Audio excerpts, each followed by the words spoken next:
Shirt show. All right, let's go. Shirt show! Talking shirt! Shirt show! Talking shirt! Shirt show! Talking shirt! Shirt show! All right! Episode 291 of Shirt Show. We're talking with Dylan from Upstate Merch in New York. Let's go! Hey guys, if you're new here, my name is Dylan. I am the owner of Upstate Merch and the host of the Shirt Show podcast. Today's guest was me. We've been talking about this for a while, where basically people want to hear the origin stories of me. It is January 1st. I'm just hanging out here, sitting on the couch, and we decided to bring good buddy Dewey on, which we had on a little while ago, podcast extraordinaire, and Christina sat with me, and we basically went through, they asked me the story of me. So I'm sorry, it's weird for me to talk about me the entire time, but yeah, it's a little origin story for you. No matter where you are, if you're listening to the show, the best thing you can do to support us is to share the episode. If you can like, subscribe, and share, on Instagram stories where you are, what you're doing when you're listening to the episode, that would be great. It really helps out the show, and it shows me what you're interested in. If you like the show and you want to get some deeper dives, you can sign up for our newsletter. It's shirtshowofficial.com/newsletter. I write one every week, Sunday, at my kitchen table. And it's a little bit about what's going on with me in the shop and the show. And then there's tech tips and all kinds of stuff. So be sure to check it out and sign up. This show would not be possible without our amazing partners. Frank. It all starts with a screen. Whether it's new stretches or restretches, Frank and his team do it the best. To find out more, go to graphicscreenfashion.com or greatfuckingscreens.com or ffffrank.com. Cleaning screens is no fun, but EasyWay makes it way more funner. Their line of eco-friendly chemicals and equipment make reclaiming screens a whole lot easier. Right now is a great time to check them out because they have a new monthly giveaway where you have a chance to win $250 in product credit. Head over to easyway.com/giveaway to enter today. EasyWay is the easiest way. Graphics is your source for production-ready digital art and remote art staffing. They can help any size shop from just starting out to enterprise level. Looking to add a hero to your art department? Check them out at graphxsource.com. SNS is your premier partner in the apparel industry with one website, one purchase order, and 14 distribution centers. With over 100 beloved brands, you can streamline your ordering and hit free freight faster than ever. SNS has 1 to 2 day shipping with the lowest error rate in the industry. Be sure to order your blanks from ssactivewear.com. Today's episode is brought to you by American Apparel, makers of the iconic 2001. Soft, fitted, and always in style, this shirt has been the go-to for brands, bands, and print shops for decades. If you want a shirt people actually want to wear, start with the iconic 2001. For over 90 years, Stahls has been the leading choice among apparel decorators for their heat transfer materials, heat press equipment, and custom transfer services. Not only do they offer some of the best products, but they are always looking to innovate and educate our industry on all things heat press. Head over to stahls.com today to order your transfers and check them out on YouTube to be taught a thing or two. Ryonet has always been that solid go-to resource for screen printers. Not only are their supplies super reliable, but their network of education and support is next level. Whether you're figuring things out or fine-tuning your process, they've got your back. Check them out at screenprinting.com. Again, this episode was weird because it was about me. If you like it, I appreciate it. Thank you. Let me know what you think. And I hope you enjoy this one. Thanks, guys. My name's Dewey. I host a podcast called Pure Pleasure. I have a print studio, screen printing studio called Light Thriller here in Portland, Oregon. And I was honored to be asked to do this episode of Shirt Show where we interview Dylan, because a lot of you probably don't know the full story. I know you give little bits here and there and connect with people that way, but I don't think anyone's actually heard your story the way you bring it out in other people. So very excited to do this. And Christina as well on the front camera this time. I know, which is great. Usually behind the scenes. Mm-hmm. I do all the background stuff for Shirt Show. I do scheduling and all the tech and content development stuff. My other job, my day job, is I work for Bella Canvas. I'm in the printer outreach kind of brand specialist area. So if you need anything from Bella, reach out, let me know. Well, let's do this. So one thing I want to start out with, Dylan, is you and I both come from small towns. You said you've lived in Whitney Point your whole life. Yeah. Tell me about growing up in Whitney Point. Tell me where it all starts. I know small town life is very interesting because you learn a lot about yourself. You can't hide from anybody. Everyone knows who you are. Everyone knows everybody. It's kind of a weird way to grow up, and it kind of it lends a lot to who you become later. I think you can always tell when someone came from a small town. But what was your experience like growing up in Whitney Point? Whitney Point's a real small town, it's upstate New York. So a lot of people ask too, they're like, where's upstate? And it's, to me and to everyone that kind of lives where I live, and it's debated, because if you're really upstate, a lot of people are like, oh, we're upstate, everybody else can suck it. But really it's like anything other than New York City to me. So I live like near like Finger Lakes, kind of like Ithaca, Binghamton, Syracuse area. It's all in that same area. But it's just like mountains and trees and small towns and lakes and that kind of vibe. But I'm just basically live in a town off the highway. It's like exactly what you think it is. You get off, there's a main street, there's a bunch of old buildings, and then you get gas, you get back on the highway, and that's what it is.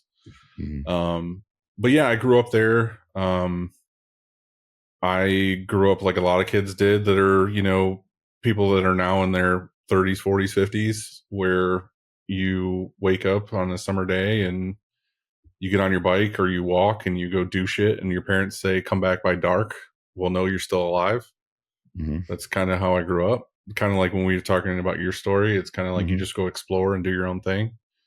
But yeah, I mean, that was kind of my life. I didn't know what I wanted to do. I was a teenager and I was in high school. I had no idea what I wanted to do. I was in band. And then I had a bunch of odd jobs. I worked at a pizza place. I worked at a movie theater. I worked for Sears. I installed appliances. The movie theater you still go to? The movie theater I still go to. Yeah, the movie theater job was probably my favorite job I ever had. I mean, other than what I have now, but because movies are like one of my favorite things. So like the best part about the movie theater job was I could go see any movie I wanted to see. And also they allow you to let your friends in because they don't really give a shit about the ticket. It's more like they want people to buy concessions. So that was like a fun job too, to like always let your friends into movies. And we always got to see, like back then, movies never came out until Friday. It was always like Thursday night at midnight. We could watch movies before anybody else could. So I could invite my friends. We would watch movies and whatever. So that was always like super fun to do. But I couldn't really live off of that job because it was, I don't know, it was like super minimum wage. And it was like, I always worked the shit hours too. I worked like holidays and Christmas and everything else. So I ended up going to work at Sears. And when I worked there, I got a lot of experience of like, it's just me in a truck with another guy, like going to random people's houses and like, you know, take out an old appliance, put a new appliance in. But you'd see a lot of like weird, creepy shit, which was like the best part of the job. And I feel like just I'm talking now, but like that's the point. The quick part about the Sears thing is just like my favorite story about Sears is the cat lady. I don't know. I think I've talked about this on the show before. But I went to this lady's house to install a refrigerator, and I get out and it's like this small in the city house. She's got like a fence around the house, and instantly you can tell this is like an old cat lady. There's like cats all over the front yard. She's probably got like 100 cats. Go inside, reeks of like ammonia, like cat piss, like everything else.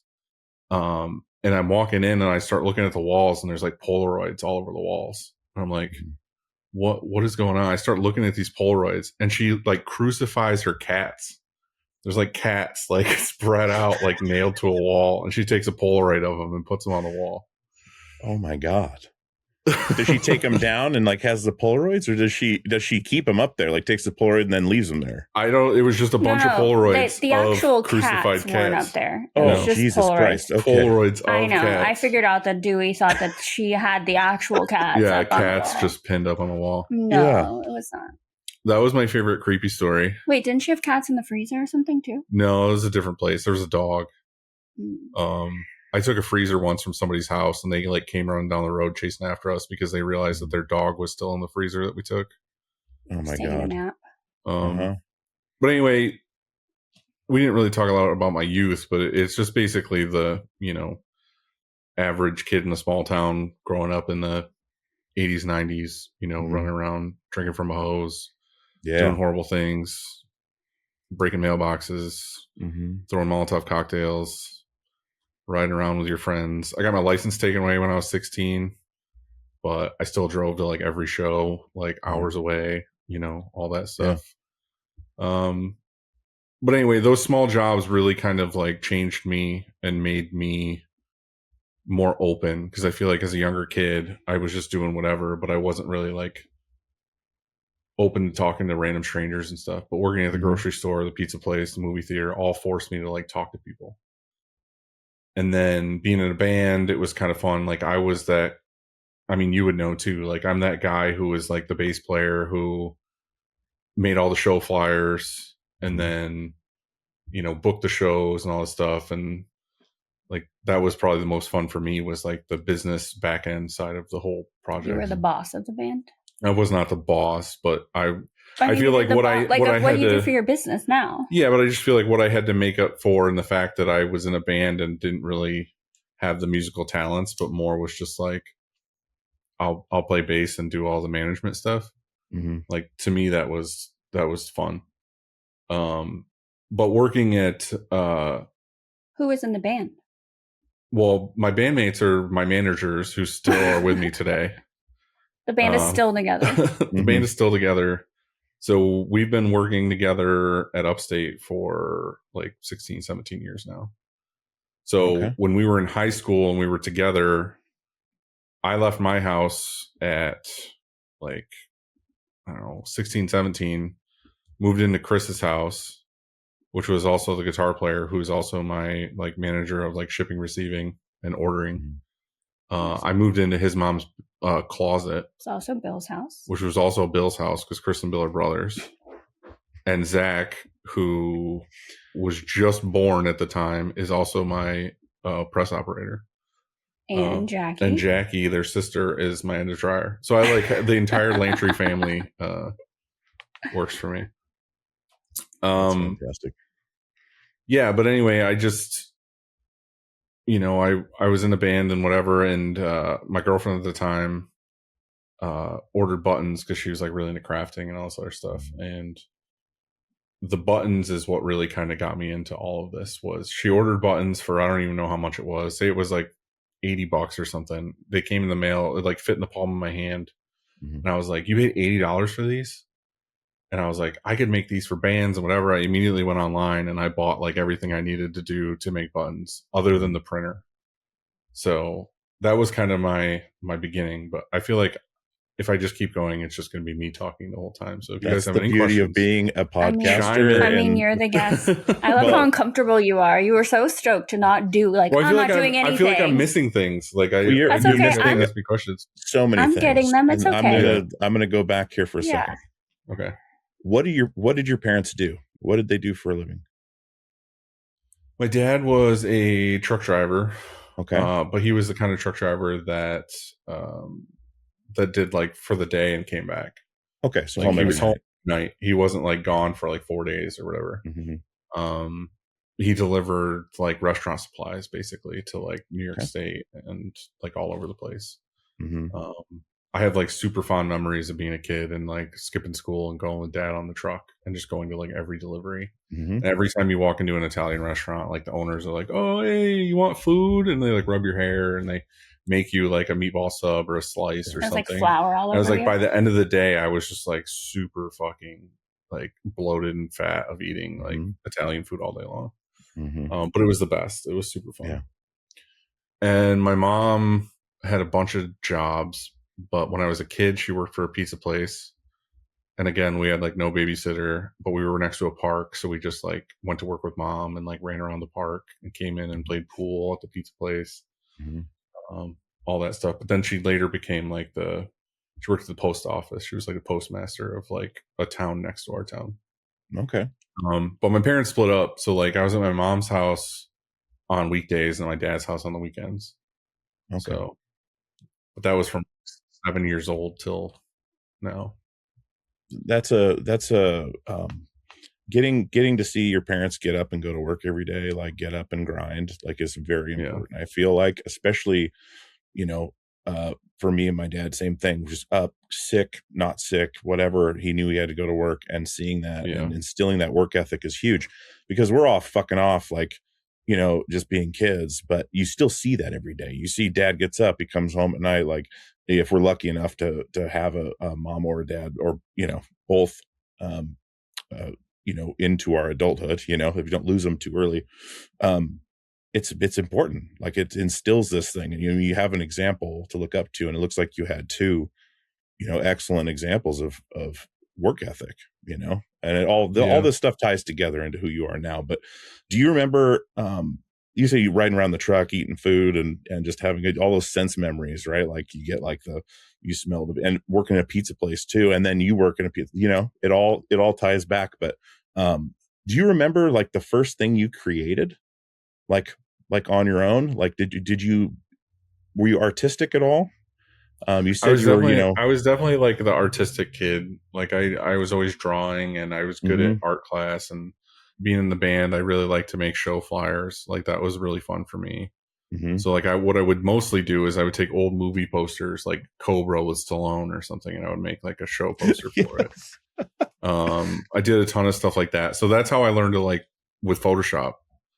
So I basically like self-taught with Photoshop to like make these things and make like band merch and make whatever. So, that's kind of when I think anything like really creative was. It was just like I was always in my room. Like back then we didn't have like, you know, the internet and phones and everything. So it's just like get home, go in my room, I would listen to music and draw.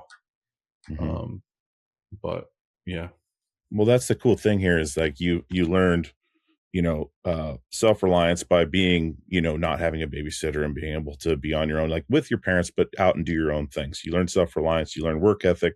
These are probably tent poles of what brought you to where you are. You know, these are little things that pick along the way that really you're still carrying with you now. Yeah, I think a lot of it like came from my dad though too, because like he was just had to be like super scrappy with everything. You know, he's that guy where now he's, you know, retired from, he hasn't drove truck in years and years. But he was always like the handyman. Like right now, that's basically what he gets paid to do. Like he goes and he has a bunch of people that he goes and does odd jobs for. And he's known around the shop too. It's like, he helped me basically remake the entire place. My house, my apartment, my, you know, the shop, everything. Like dad has a hand in pretty much all of it.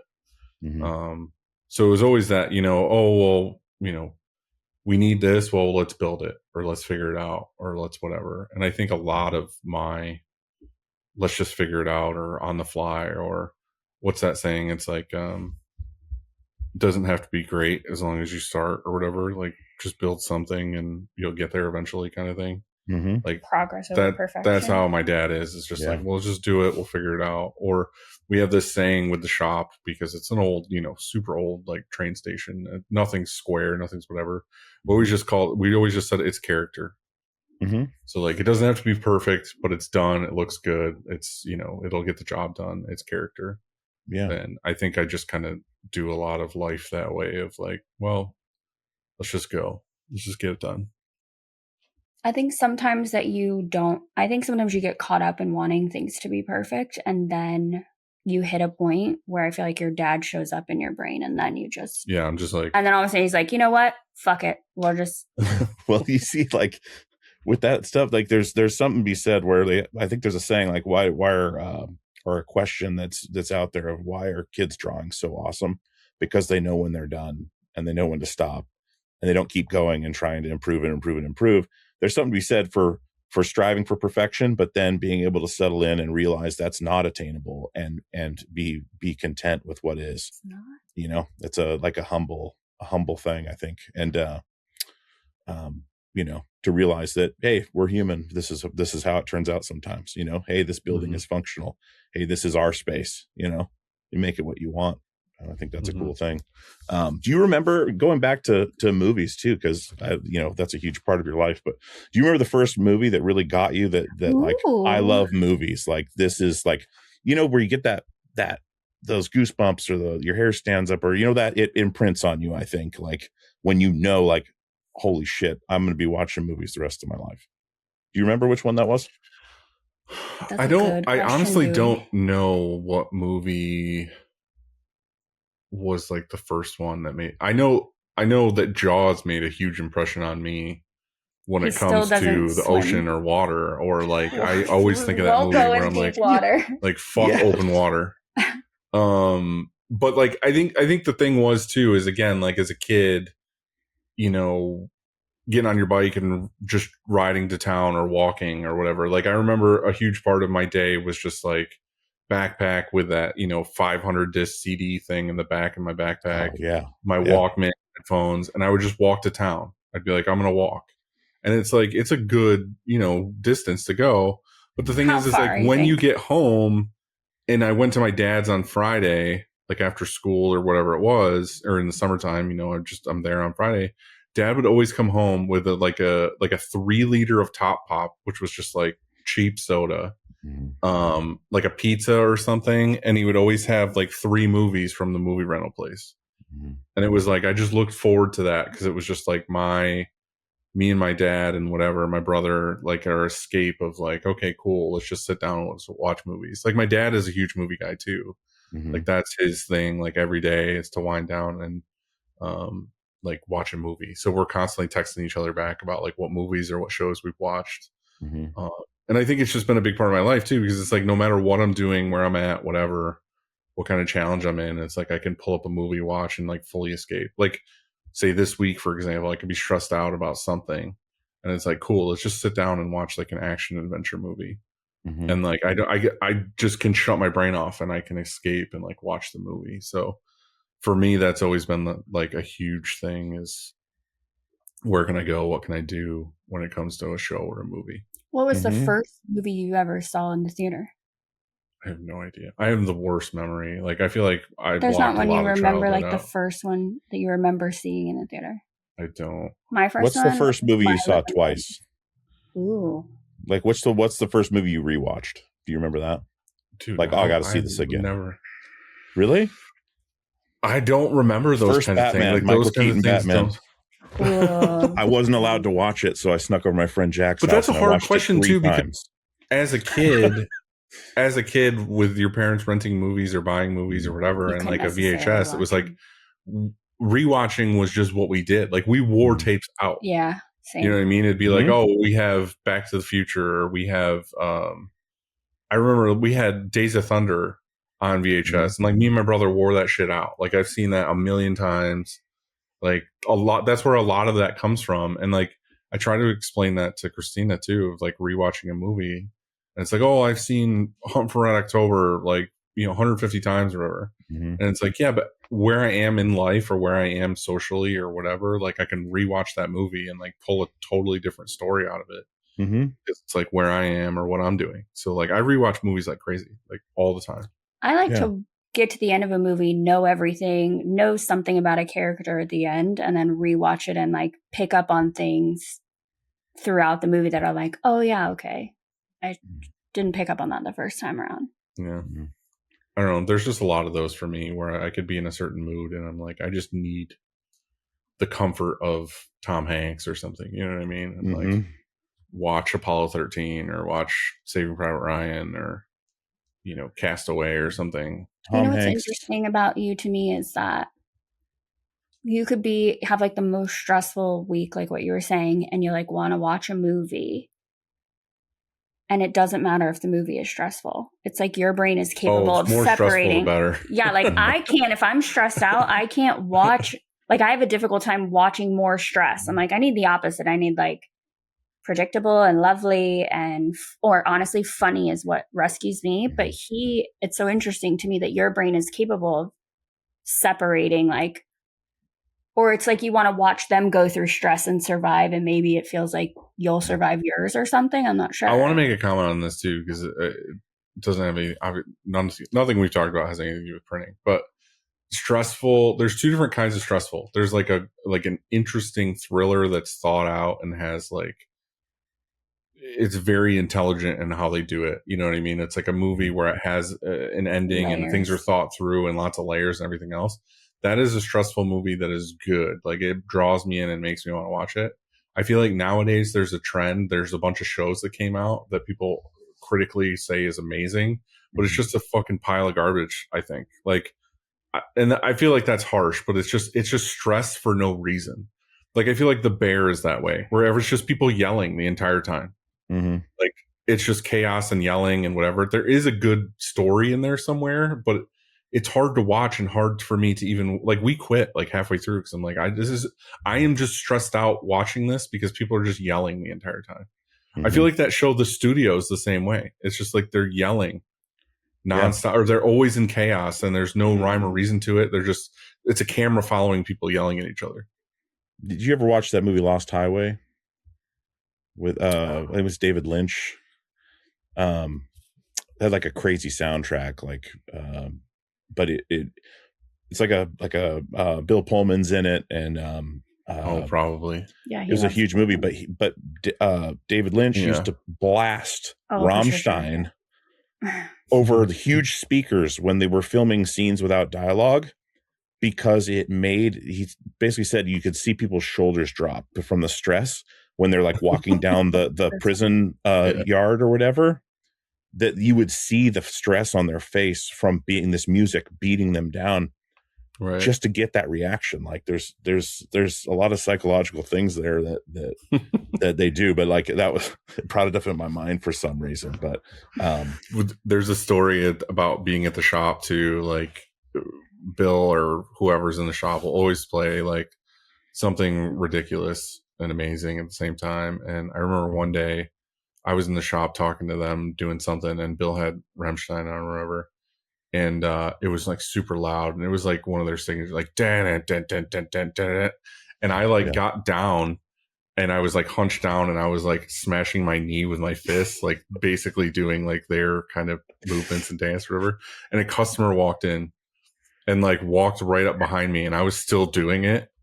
And the music was super loud, and I turned around, and he's like, "Oh, nice moves for a big guy." And I was like, "Oh my God." It was like super embarrassing. He's still nice moves for a big guy. Yeah, it was great. Yeah, nice moves for a big guy. Yeah, thanks, asshole. Yeah. Like the John Candy interviews. Yeah. I like it's exactly yeah. Does my weight bother you? Because you're asking, yeah, for real. I want to like, and I'm kind of jumping around here in the early days because I want to kind of showcase like where you come from and who you are, because I know you pepper it in the show, but there's never really a good time to do that in that kind of depth, and I think it's cool. But I want to jump forward to the band days, and like when you got into music, when you got into the band, and then how that pivoted, like we talked about earlier. Started doing buttons and things like that, and kind of doing the back end business side, not management necessarily, but like the behind the scenes stuff for the band more so than the creative force musically. Yeah. Tell me about that, because and what was the band anyways? What was the band called?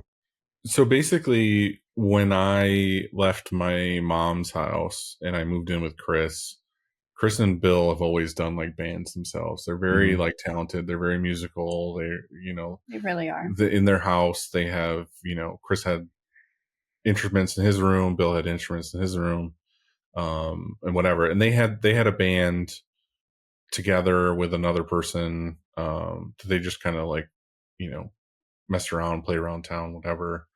But anyway, when I left the house and moved in with Chris, I kind of like forced myself into a band. I was like, hey, I'm going to play. And we got like a drum set, and I played drums in Chris's room, and it was just kind of like fun shit to do with your friends. It wasn't like, okay, we're going to be a band and we're going to play shows or whatever. It was just like, let's just make a set and we'll play in our room and be loud and obnoxious like every day until whatever. And it got to the point where we were just like, all right, we're going to play, we played like a couple house show things, and then we played like after prom, which was just like obnoxious. And then after that, I can't remember. Like I feel like after that it kind of died out or something, or I moved out, and then Bill and Chris ended up joining another band, and I was actually at Face Down Fest, which was like a Christian hardcore festival. And Face Down Records. Yeah. Bill had texted me and said like, hey, when you come home, do you want to like join this other band we're in, or like come hang out or whatever? So I was like, all right, cool. So I came back, and then I found out I was like taking the place of somebody else. Like I just showed up at somebody else's practice space, just started like playing with them, and then they like kicked the other kid out of the band or something. So I was like back in a band with them, and that's where I met Brian, who's like, again, like one of my other best friends who's worked with me for forever. He was playing drums, and then we ended up like kind of turning that into like a hardcore band. Okay. And then we just played a bunch, and then we were like, all right, we're gonna play, all over. We played all over New York State. We played anywhere anyone would want us to play. But again, like growing up when we did, it was a lot of like VFWs and house shows and all different halls and whatever else. And it was just fun because New York hardcore was like a bigger deal, and it's back now. Like some of these hardcore bands are blowing up huge right now, and it's kind of bringing hardcore back. But back then it was like everybody was into it. Like the whole scene was like, it was a huge deal, and it was like seeing the same kids like every weekend, or playing Syracuse and Binghamton, New York City, and whatever else. But it was just super fun because it was like what we did. Like it was what we did for fun. It's what we look forward to like every week. But again, it was usually like, if it wasn't the regular shows, it was me trying to be like, find another show or talk to, a bar or something and see if we could play there. And we played some fucking horrendous shows that never should have existed. There's some horrible stories I could get into of that, of like people eating like raw pig heads, and also people and crucified cats. Yeah. Well, no crucified cats. Just horrible things that I probably shouldn't talk about on the show. But yeah, no, the band was super fun. Like it was what I look forward to. It's where I learned about merch. We printed all our own merch because you did it, or the band did it together. I think it was mostly me, because my, I think still girlfriend, but soon to be wife, her grandfather owned a sign shop, and he had like a 4-color manual in his sign shop or whatever. And he told me I could use it whenever I wanted. He had inks and everything there. And I kind of learned from him, like how to make a screen and set up or whatever. So basically what we did back then was, there was no like knowing about SNS or anything like that.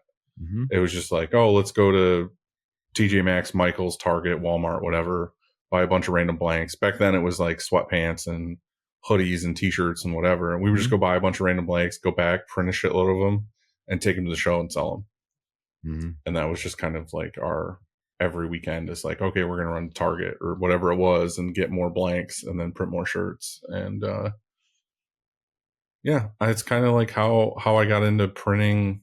But then back then with printing that, it was just a band thing. Like I'd never thought about a business of it. I was just like, oh, this is a way for us to make money to buy more amps or buy, drum heads or whatever it was, or gas to get us to the next show. It was never like, oh, I'm going to do this. That wasn't until I got into buttons. Do you remember his setup in that shop of like what, like was like just like a shitty wood screen, and like what, when you were printing those first couple of shirts that he was showing you, how, like, what was his setup? I know he had a shop for like a sign shop, but for actually like screen printing, did he just have like a small little DIY? He was a very old school guy. Like he had already long retired from the sign shop stuff. It was just basically his 2-car garage that he had sign stuff in. Like he was still getting people asking him to come hand paint stuff. So like what he was good at was going and like hand painting a sign, or like hand painting the side of a truck or whatever. Oh, hell yeah. They did a lot of signage for like golf courses and stuff like that, like all the big displays and whatnot in stores, or like I said, people's vehicles. But a lot of it was like hand painted stuff. So he had this 2-car garage that basically had like recycled equipment from his old shop days or whatever. And he had this manual, which I don't even think it was a brand. I think it was just something somebody welded together. manual. And yeah, I had wooden screens that I exposed in his shop.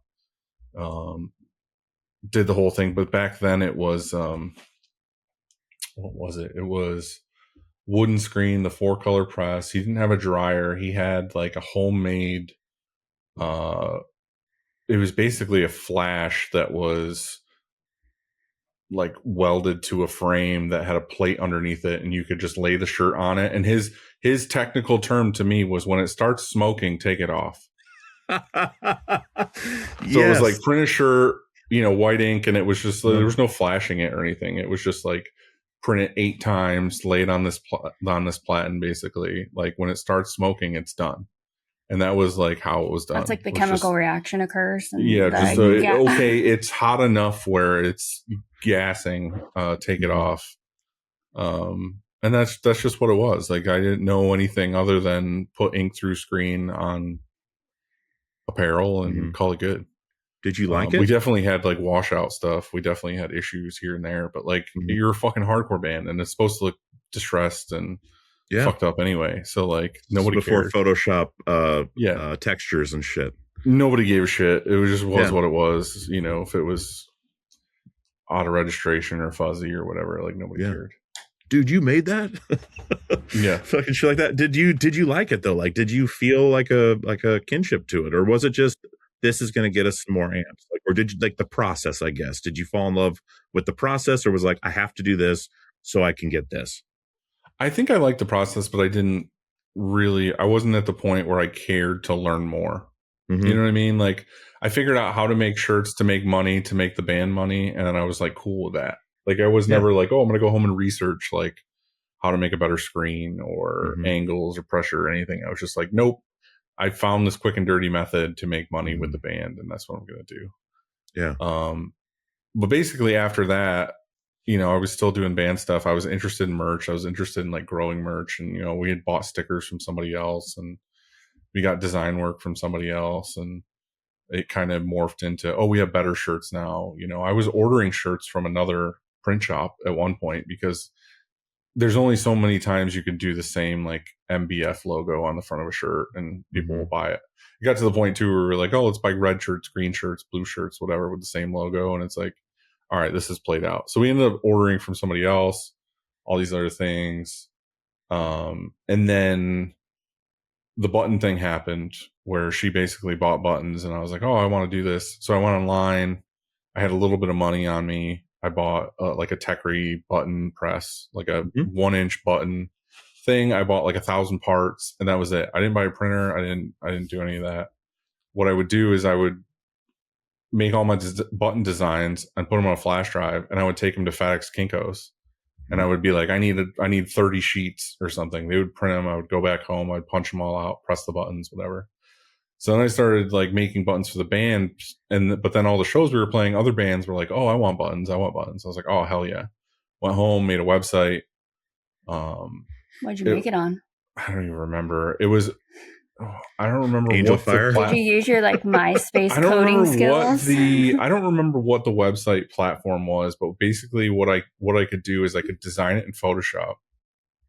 And then whatever the website thing was, I can just basically like take the file and upload it, and then I could select an area on that design and be like, turn this into a button. You know what I mean? It would be like, this is clickable or something. So I ended up making the website, whatever. And this was also right when I started doing the buttons was when MySpace started. Okay.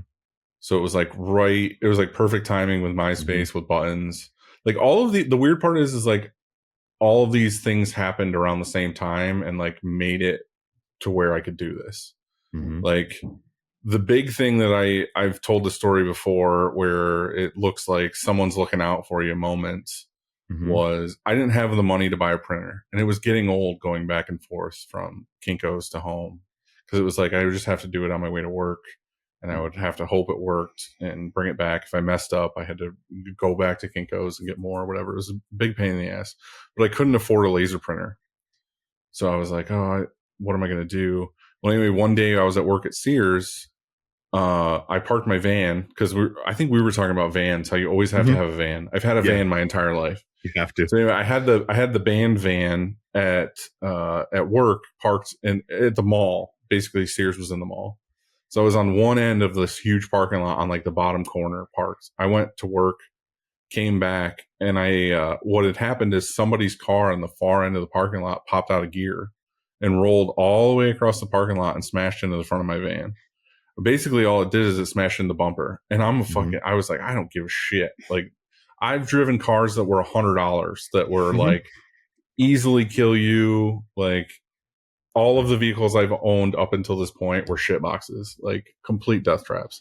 So I was like, who gives a shit if the bumper's dented? What I'm going to do is I'm going to turn it into insurance, get them to pay for the damage, whatever, write me a check. And I'm going to go, well, basically exactly what I did. I got underneath it. I hit that with the dent with a hammer a couple times. And I was like, cool, good to go.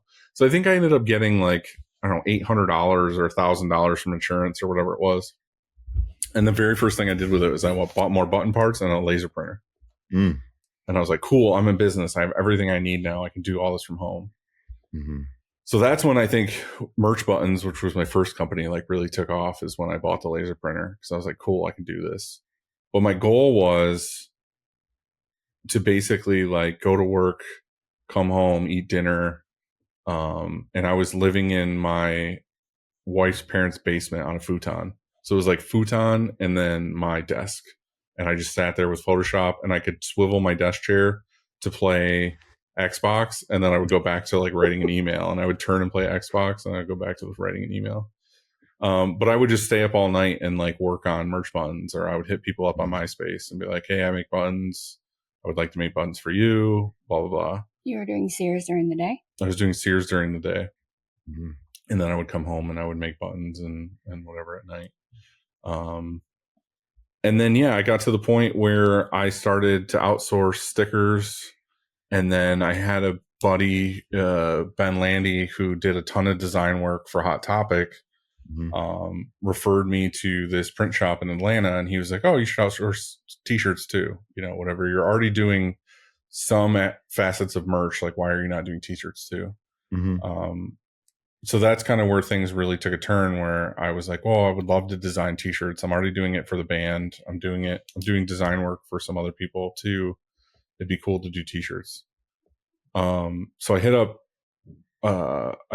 Terminus, basically, Terminus Tees in Atlanta. And I was like, hey, a buddy of mine told me about you, and, you know, I'd like to try to sell t-shirts and sell them through you or whatever. And like, you know, John was super like, yeah, let's do it. You know, here's all the details you need. Here's everything you need to get it done. And I did it. And basically what happened is it kind of turned where I could see how much money I could make making t-shirts, because buttons were fun. They were great. But like, you buy 100 buttons for whatever, like 30, 40 bucks. Like, I'm making like 20 bucks, 100 buttons or something. But when I saw a t-shirt order, it's like, oh, cool. You made a couple $100, or you made 50 bucks or 100 bucks or whatever. So I was like, oh, t-shirts are kind of the way to go. So I started selling way more t-shirts than I was selling anything else. I was still selling a shitload of buttons, but t-shirts was a lot more. And the funny thing too about buttons is, like, I had hired Chris because he was going to Syracuse to get his master's degree at the same time. But like, I'd hired him when he was home and, you know, nights, and he took him with him, and he lived in his van in the parking lot at Syracuse. And he was just making buttons in the van, like at night. So anyway, he started doing the t-shirts, and it got to the point. Why did you reach out? You had been so DIY until this point. Why did you reach out to Terminus to do t-shirts instead of doing it yourself? Oh, because I didn't know jack shit about making real t-shirts. And the quantity, like, probably. Yeah, the thing is all these bands that I was dealing with, and at the time too, like, you'll know, Dewey, like back then when I was doing it, you know, whatever, 20 years ago, every design was huge. It was like oversized, full color, bright color, whatever it was. It was not, okay, we want a one color simple thing. It was like, oh, we want 8 color discharge front, and it's going to be max oversized or gold foil or whatever it was. Like, MySpace, everything was huge. MySpace, basically. And ruined it. The Blood Brothers. Yeah, like Blood Brothers, like Attack, like all those bands. It was like, oh, I want bright pink, and I want it to be as big as humanly possible. Ton of stuff like that. So it wasn't attainable for me. I was just like, no, I don't. I also didn't want anything to do with it. It was nice to just do the selling part because that was what I was good at, or the design part, and then like ship it off. Yeah. Well, basically, what ended up happening is it got to the point where I was selling a fuckload of t-shirts, and John was basically like, "Hey, like, what do you think about if I like buy your button company and you come live in Atlanta and work for us and just sell t-shirts?" And I was like, "Dude, I have nothing else going on. Like, that sounds great. That sounds fun. This is an adventure. I never thought I would have this kind of opportunity. This is what I like to do." And I basically got married, and the very next day got a U-Haul and drove to Atlanta. Wow. Okay, that's a huge bunch of changes right there. Yeah. And To Atlanta's chase this not dream. like he's going from a village of 900 people Yeah, to to Atlanta. Atlanta, It was yes. Marietta, so it was just outside of Atlanta, but it was it was still a huge culture difference. And you're Yeah. moving to the South. Yeah, hot Atlanta. It was a good time. That's where the players play. That's an interesting place to end up too. The town is amazing, but it's interesting. Like there's it's just a hotbed of everything. Like and everything's right there. Like, I mean, you can. I think it was voted culture shock. I read this week #1 most dangerous city in America. Really? I don't know. Literally, I think it came out earlier this week. I don't want to talk shit about Atlanta because it was a part of my life. I don't know if Atlanta's listening, so. It was a part of my life Fuck you, where, yeah, fuck you, Atlanta. There was definitely things I didn't like, but there was definitely a lot of things I did like. And most of the things that I did like was the food. Chicken and waffles. Like there was a lot of places that had amazing food. It wasn't chicken and waffles. It was the diners peanuts. And the, Mariotta's. I love them. Little 5 Points had like a bunch of amazing food, like all those kind of things. But other than that, I didn't really connect with a lot down there. It was hard to make friends. It was, it's very, I don't know. It was very like churchy and stuff, which is fine, but like it was just very strong and whatever. But anyway, while I was there, Terminus was in one of those, units where it was a bunch of units. And it's just like strip buildings kind of thing, like a commercial space thing. It was me and John in the front office, and we just did this sales thing. Like I just hit the ground running with like, all right, I'm going to do what I was doing here. Like I'm going to just hit up people. But then I found out the like reality of being in a bigger area is like you get a ton of walk-ins, and you get a lot of people who give you business just because you exist. You know what I mean? Which is like the opposite of what I deal with here. Like in New York, it's like I have to constantly be finding business. It's rare that people are like, oh, they just show up and are like, I want to give you work. But there it was just like, oh, you're a screen printer in Atlanta, or you're a screen printer in Georgia, or whatever, this area. And they just like came in and like ordered. So I got my feet wet with dealing with walk-ins, which again was whatever, but it was cool because it was a whole new scene. It was a bigger scene. There was a lot of band stuff happening down there. It's the home of the Chariot, and so Josh, that was huge for me. Like I love Josh. I love the Chariot. He's so good. It was like one of my favorite bands of all time. So it was really cool to be down there and experience a lot of that happening, and Norma Jean, Chariot kind of stuff. But I just learned how the shop worked. Being there, I learned how I've always been an office person, like for forever. I learned how things work because it's the industry I'm in and all of this, but like I would just pop into the shop all the time or help pull shirts, or I was never like, oh, I'm gonna hop on press and print shirts. It was just I'm the sales guy. I want to know like how everything works, so that when people ask or things go wrong, like I know what's happening. Well, you're good at people, I think. Yeah, that's always been my strong suit, is like talking to anybody. Like I think that's why the podcast works, is because I can talk to anybody. We believe what you're saying. Yeah, and I think that like I like to basically be that thing too of like I'm only as good as my word kind of thing, or like I like to, if I say I'm going to do something, I'm going to do it, because that's all I have really, is like reputation and my word and whatever. So I always liked that. You know, I liked walking into a shop or not a shop, but walking into a business or whatever and having a meeting and knowing what I'm talking about and knowing I can deliver or get them a better product. Like that was always fun. So I think down there that was really good too, because again, my whole job was to find new business. So I would be like, who's the biggest church in this area? And it would be like, oh, third largest church in the US is there. And it was like, all right, I'm going to go get their business. So like I ended up getting their business, which was huge. And then there was a couple other places that was like really satisfying to get their business. I ended up getting the work for the Atlanta Braves. So like the shirts that they would put in chairs and stuff like that was a mine.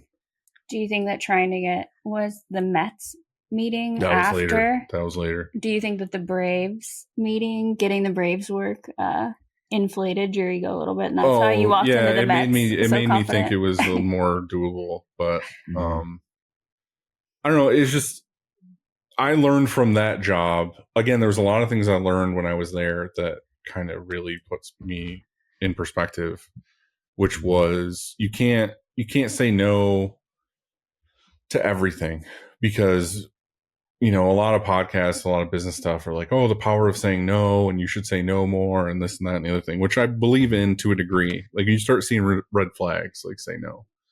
But sometimes it's just a nice lady who needs 10 shirts for a softball game that you kind of are like, fuck it, let's do it. You know what I mean? Because that's what happened with the Braves thing. It was a lady who went to 4 shops before she came to us. She I can't remember, she walked in or called or whatever it was and was just like, hey, nobody wants to make these for me, but I need them for a thing. And I was like, yeah, sure, fuck it, whatever. Like I asked the guys, I was like, hey, can we do these 10 by Friday or whatever it was? Did it. And she was like the head of procurement for the Braves. She was like, oh, also I work for the Braves. Like, do you guys want this business? I was like, oh, okay, dude. Cool. Yeah, that's what I'm saying. It was like, you can't, sometimes these people you say no to are doing a small project for like a family reunion or whatever, but they end up working at like Lockheed. And it's like, oh, cool. They're the person to talk to get these huge orders. So you just never know. Like, I'm not saying say yes to every 5-piece order that comes to the door. Sure. But also like, you just never know who that person is or what connections they have. It might not even be them. It might be their brother or their uncle or their sister or something. That's like, oh, well, they work at this and their family other thing dinner that you want. And they're like, oh, we need shirts. Yeah. Like, oh, I just had a great experience at, you know, this place with this person. And they're like, oh, that's cool because our last place just shit the bed. I'll try them out. That's huge, dude. That's networking 101, but also like doing the right thing. Like this lady just needs something done. Like, hey, like what? Yeah. See, this is going to keep coming up. Like these I'm telling you, it's a cornerstone of him is doing the right thing. Absolutely. Yeah. For the right reason. Because why not? You know, like let's do it. Like 10 shirts, you know, like people turn that shit down all the time because they don't want the small orders. But then what happens is a shop only does the small orders and they make a shitload because they're just taking all this business and they're getting what's coming Chick-fil-A next. Model. Exactly. Well, so we had a lot of things going on. Me and John were really trying to grow Terminus at the time. Like we, you know, he was a really good sales guy. I felt like I was a pretty good sales guy, or trying to be anyway. And the company was growing a lot. Like they ended up right as I was leaving, getting the space I think they're in now. I don't know. I talked to them. It's kind of a situation, but, do you think you learned a lot from John? I learned a lot from John in the way of like, I feel like he had a lot of really good things that he taught me and that I learned and whatever, but it was also the only thing I had. You know what I mean? Like it was the first experience I had out of me just doing it by myself. You didn't know any different. I didn't know any different. Yeah. But again, like John had a lot of really good advice because he had worked for other companies before he started Terminus where he was selling things and he was really good at it and took a lot of that, you know, door to door and salesman aspect into like selling t-shirts or whatever. So, I had a great time with them and whatever, but basically what ended up happening is I was there like a year and 3/4, like 2 years basically. And we didn't love the area we were in. We didn't love living where we are. You know, the reason why I say I love New York and where I'm at is like, I love living in the trees. I love the small town. I love that I can go walk by the lake. I love that I can walk into the pizza place, the bank, any place. And they're like, oh, hey, Dylan. Like, I don't have to lock my doors where I live. Like, it's my growing up at my parents' house. Like, the doors didn't even latch. You could fucking push the thing open. Like, I just liked living there. Like, it was way different. So anyway, 2 years go by of me working there and doing what I was doing. And I was, we lived in a nice loft apartment, which was really hard to keep because I was making the money at the shop, but also I was doing design work on nights and weekends, charging whatever it was, like $250 a design or something, and like taking that money and immediately buying groceries or paying rent or something. And it was just hard. Like, it was like, I don't know if this is the life I want to do. Like, I'm working for somebody else. I grew my sales and I got them some of these like really nice accounts, but I'm doing it for somebody else. And I don't know if this is what I want to do. And most of it, honestly, to be fair, was just, we didn't like living in Atlanta or living in Marietta. It was like, I kind of want to go home. Well, and you guys were about ready to have kids. I feel like we got pregnant, and when she immediately was like, I want to go home. You have to be by your parents. Like, I want to be by my parents. I want whatever. She left. I feel like it was like she left in November, like the beginning of November. Like, when we knew we were going to leave and she was pregnant, she left in like November, and I didn't even leave till January because I was going to like keep working, save more money. I had to save up enough money to get like the big U-Haul and like everything else. But that being said, I've never talked about this to anybody, like, other than like close friends and stuff, is the whole like me and Terminus. Like, I didn't even mention Terminus on the show until like 2 episodes ago. I was going to say pretty recently. Because we've been in places where people have come up and been like, what shop did you work for? And the thing is I don't want to say anything negative about them at all, because they're a great shop and whatever, but it's a part of your story. I just feel like it was how it ended really put a bad taste in my mouth. Whereas now, like, being in the business as long as I have, it doesn't make any sense to me. Like, it didn't need to end the way that it ended. Pretty much what had happened is, I told John and Mark that I was like, hey, I want to, and he might have a different version of the story, but from what I can remember is, I told them I was going to move home and whatever. And that was kind of a rough thing of like, hey, I'm leaving. And they took me to dinner and were like, hey, we really like the work you're doing. We really love like how we've gotten this far and like all these other things. We'd like to offer you the same job, basically, like the sales job that you have now, same pay, whatever, just remote. Like, you live in New York, you do the same thing, and then whatever. But I had already made up my mind at that point of like, I'm going to start a new company when I get home. Like, I'm going to do this on my own as soon as I hit New York, basically. Like, I was like, this is happening. This is what my mind was made up. And generally with me, if my mind's made up on something like that, like it's already happening. Like, I'm already doing it. So I had to tell them like, no, like, I don't know what I'm going to do yet, but I don't want to do it. I didn't tell them like, hey, I'm going to start a company. I was just like, I don't know. I might do this. I might do something. I might find something up there. I feel like that's the husband and dad in you, though, too. Like, knowing how much money you were making them, I feel like you would want to provide a better life for your family than what you were able to do. I don't even know if it was a money thing. I think it was just more like I want to create and I want to do this. And there were some things there that put bad taste in my mouth that I won't get into. And it wasn't like good business practices or whatever. It was just the fact that I tried so hard to get these big customers, and for me, nothing happened. You know what I mean? It was like, I busted my ass to get this client, and then it was just like back to work the next day. So basically, I told them that I was just going to move home, and then that's what I did. I like packed my stuff and I moved home. And pretty much when they caught wind that I was starting another company, they got like very like upset with me. And, there was a call about, lawyers and whatever else. And I was just like, dude, it's 1,500 miles away. I'm probably going to get fucking bans and pizza places and whatever else. Like, again, now, like, knowing that stuff, it's like, it's not that big a deal. I've had people leave my shop and like start their own thing, like in town. Like, there's a big difference between leaving and starting something right next door or like living halfway across the country. I think that it was just the fear of stealing customers, which I didn't want to steal customers, and I don't believe in that, and I don't think people should do that either. But like, I feel like there's a difference between customers and friends. And I feel like there were a couple people that were close friends that like I hung out with that I was like, no matter where I go, this person wants to order from me regardless. Mm-hmm. You know what I mean? Like there were people I went to their house and like watched fights, and you know, we got dinners together or whatever. I feel like that's a person where I can be like, hey, I'm starting a new shop in New York. Like, do you want to order from me? And it was like 2 people. And that was that where I was just like, okay, cool. This is somebody who can believe in me when I first start. Mm-hmm. So anyway, like I could have been like, oh, I'm taking a client list and I'm going to whatever, but I did not at all. Like I was just like, nope, like I'm just going to hit the ground running and do what I do here, where I'm just going to start a new website. I'm going to start a whatever.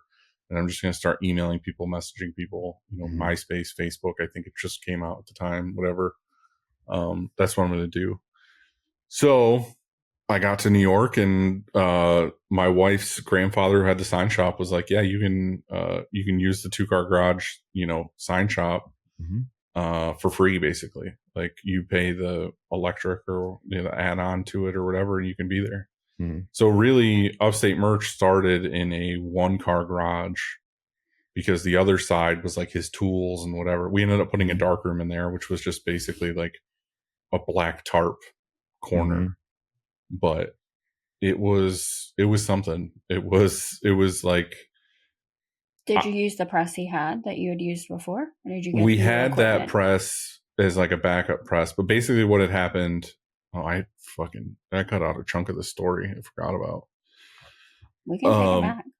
So anyway, when I was at Terminus, there was another employee that I became friends with, that I was hanging out with, and you know, whatever, and we worked together.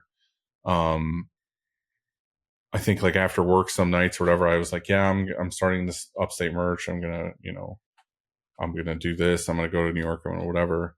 And he was like, well, I'm not tied to here. Like, would you want someone to print for you or whatever? Again, cause I was the office guy. Like I was like, and he was the printer. And he was like, oh, I could come print for you. I could be your employee. I could whatever. And I was like, all right, fuck, cool, sweet. Like I'll hit the ground running with doing sales and you can print whatever. And like a week before I left, he's like, well, I think like if I'm going to go and I'm going to have interest in this, and like I could probably put down some money, like why don't we be partners instead? And again, I didn't know any better. I was like, well, fuck, like sweet. Like I got someone else who's just as invested as I am, whatever, let's do it. And the cool part is like, that was something I really respected about Terminus, was like, that's how they operated. Like John was in the office, and then Mark was the guy who ran the shop. And like it worked really well for them because, you know, one person doesn't have to be in 2 places at the same time. It was like this person's in charge of the shop, this person's in charge, and they both have, you know, something that they care about and they have interest in and whatever. So I was like, oh, cool. This is what I know. Like this should work. Like, why not? Let's do it. A good salesperson and a printer is left. I can understand why they might be a little mad. Yeah, they were upset for sure. That's what I said. Like some of this stuff is whatever, but I mean, he wasn't, I don't think like their number one printer or like their main printer. He was just one of the printers, because I think at that time they had like a couple autos and whatever. But anyway, we ended up both leaving, and we both went to New York to start this other thing. And I had a motorcycle when I was in Atlanta, which as soon as we got back, I sold it for like $4 or $5 grand. Took that money. We went and got a M&R Economax dryer and went to Ryonet and got a silver press. And that's when they first came out with the silver press. And it was a 2-station, 6. I think it was a 6 color. Maybe it was 4. I think it was a 6 though. 6 color 2-station. Okay. So I got that press, a flash, and the Economax dryer. And I went to Willflex and got the Epic equalizer system kit. And I had a laptop, and that was like the shop. I was like, cool. I have I have the inks, I have the press, I have the dryer, I have 2 employees and a laptop. And that was the start of Upstate, which was in 1-car garage, that equipment, and just us.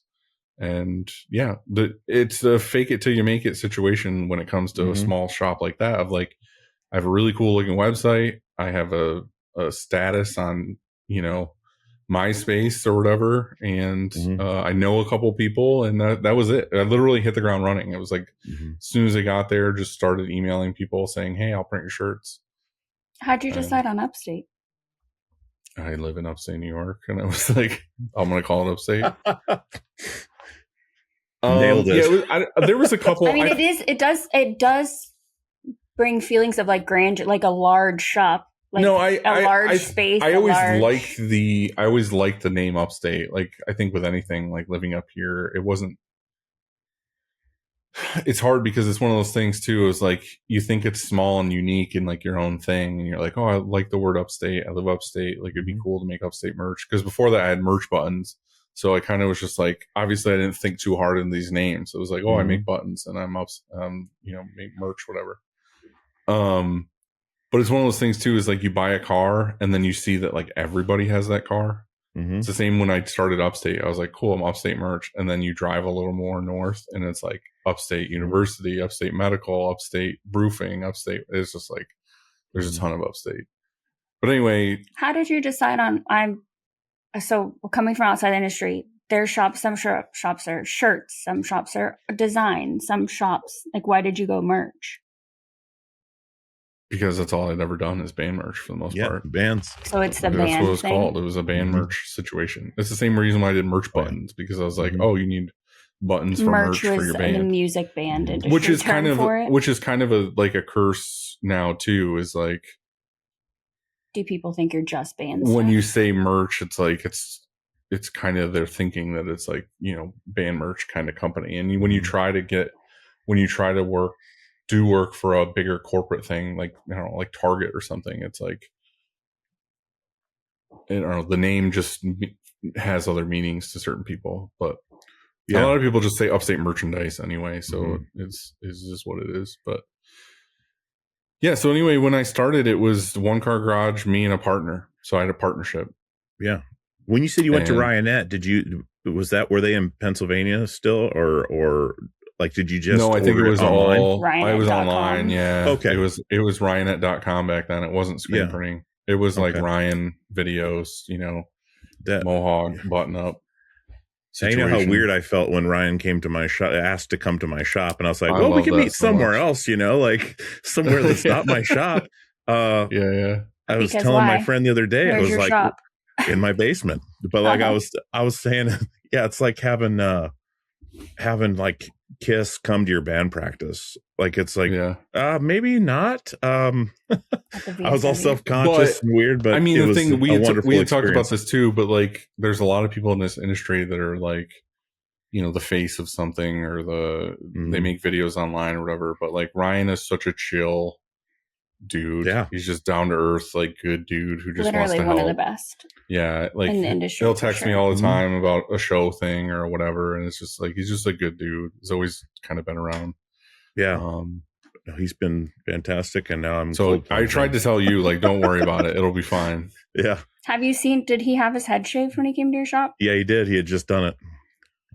That's from United. He set like the goal with the rock guys, and the rock guys busted their ass to make it happen, and they hit the goal, and so he shaved his head. It's pretty wild. I was at Ryanette in like the historical section where it's all like the old screens and the old equipment. The silver press is there, I believe.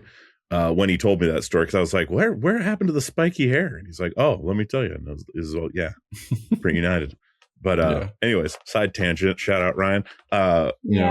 But so one thing I want to ask before I forget, when you came back to New York, you're in the one car garage, everything's, it's hustle time. Where did you land? Were you back in the basement of your ex-wife's parents, or like where were you living? Where did you come home to? I got an apartment. Okay. So you had your own space. Yeah, okay. I had my own space that had nothing to do with printing. It was a nice apartment in town. Okay. That was something I needed to have, was something completely separate. So it was nice to leave, because you had a kid on the way. Yeah, but it was also nice to just like, I'm a firm believer in like, I need to have a separate space or I will just fuck off all day. Like if I had a shop at home or I had a whatever, what I'll find is I'll just be like, well, I got time to like watch Netflix while I do work or whatever. And I'll just be looking at the TV while my hand's on the keyboard and I'm not actually doing anything. Mm-hmm. So you definitely, like, I'm that person where I need to be in my own space to do work. Separation of church and state. Yeah, for sure. Yeah. Absolutely. But yeah, I had the one car garage stuff, and it was basically, I got back the first, and it was me and Kyle, and the first employee that I ever got was Chris, which again, like, Chris was my best friend, and it was like, hey, I'm in town, I'm back, you know, hell yeah, let's hang out, whatever. But also, like, you know, I'd like to do this with you somehow, you know, like, I want to get my friend involved, whatever. So he was like, yeah, I'll come. And he cleaned screens. So like, he came in and was cleaning screens and helping around the shop and whatever else we could do, you know, anything we needed. It was kind of like Chris was there. And then not long after, hired Brian, and he had like his own like clothing line kind of thing where he was making shirts for himself. Again, like in the band and stuff, I feel like he was like, oh, I want to make stuff.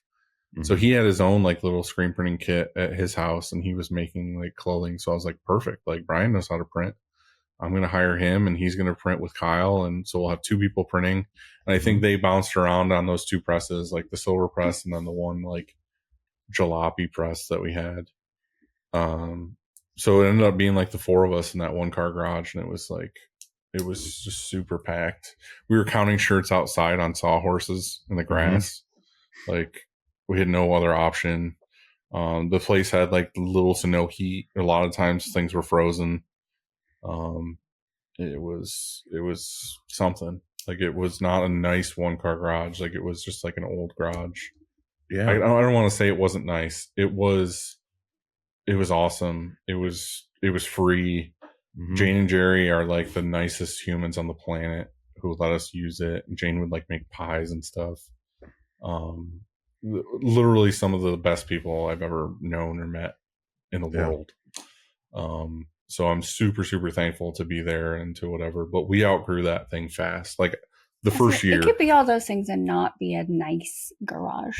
Yeah. It just wasn't comfortable. I know you're trying hard not to be disrespectful. Yeah, like, it was just, you know, it was like a used. It was a starter. You know, yeah, it was a little garage. Yeah. Mm-hmm. We were there a year.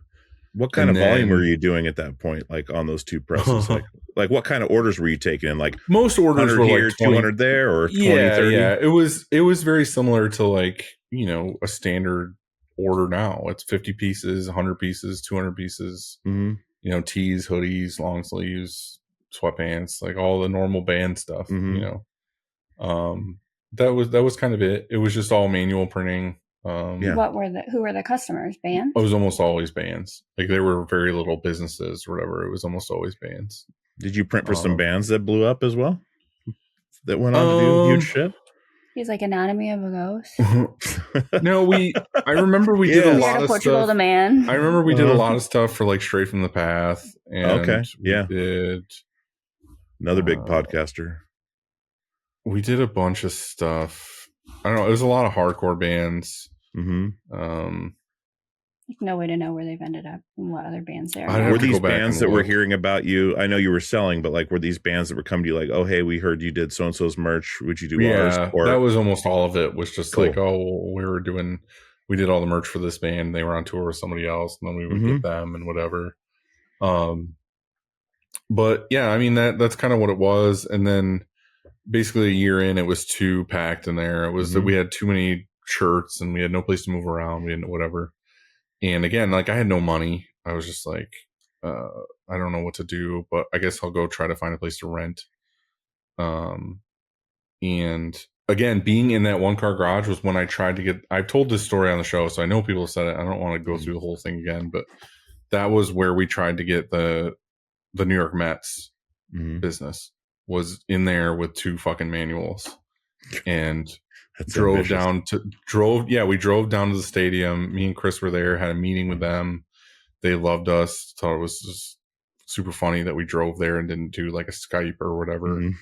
And we got their business. But that year, I think like something happened financially for the Mets where they didn't have like extra money to buy a bunch of freebies and whatever. So thank God it didn't work out, because we would have been screwed. We probably would have lost our business because we wouldn't have been able to make whatever. But anyway, I ended up going into town, and there was this place called Sportsman's Den. Well, the Sportsman's Den was this old train station.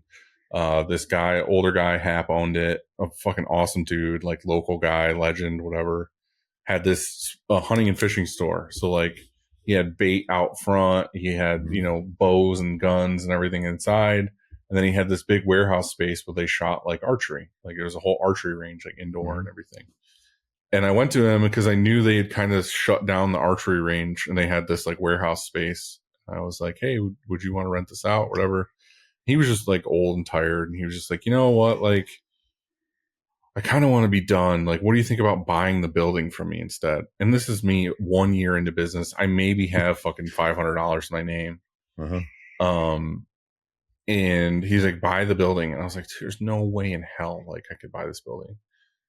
Anyway, my wife worked for the local real estate office, and she worked there for, I don't know, years and years, maybe like 10, 15 years or something.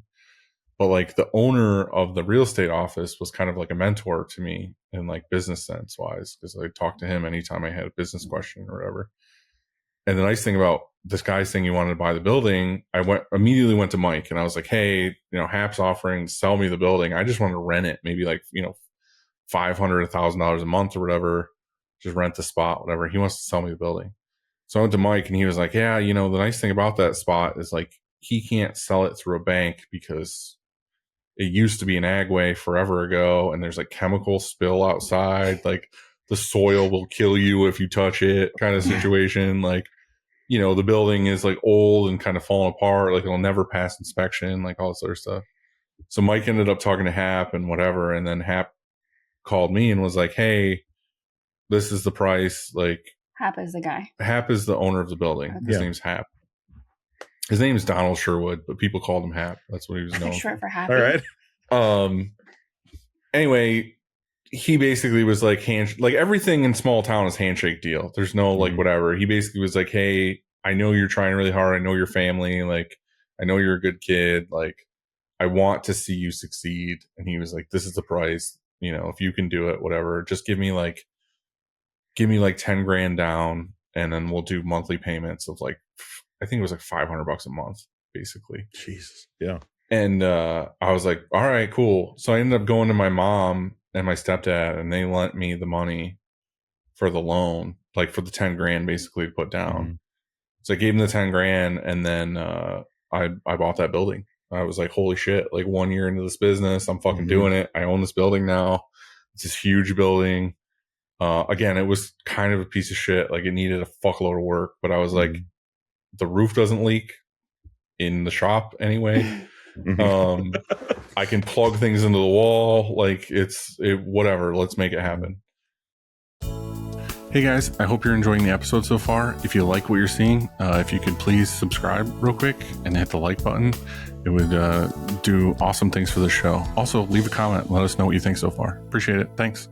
So we got the shop, and it was, again, like it was a work in progress. And we had, once you get from a one-car garage to an actual big space, and you put the things you had in it where you were crammed in a giant warehouse space, it's like, why did we buy this building? Like it's so sad looking. Like there's two manuals and a tiny little Economax dryer in a giant room.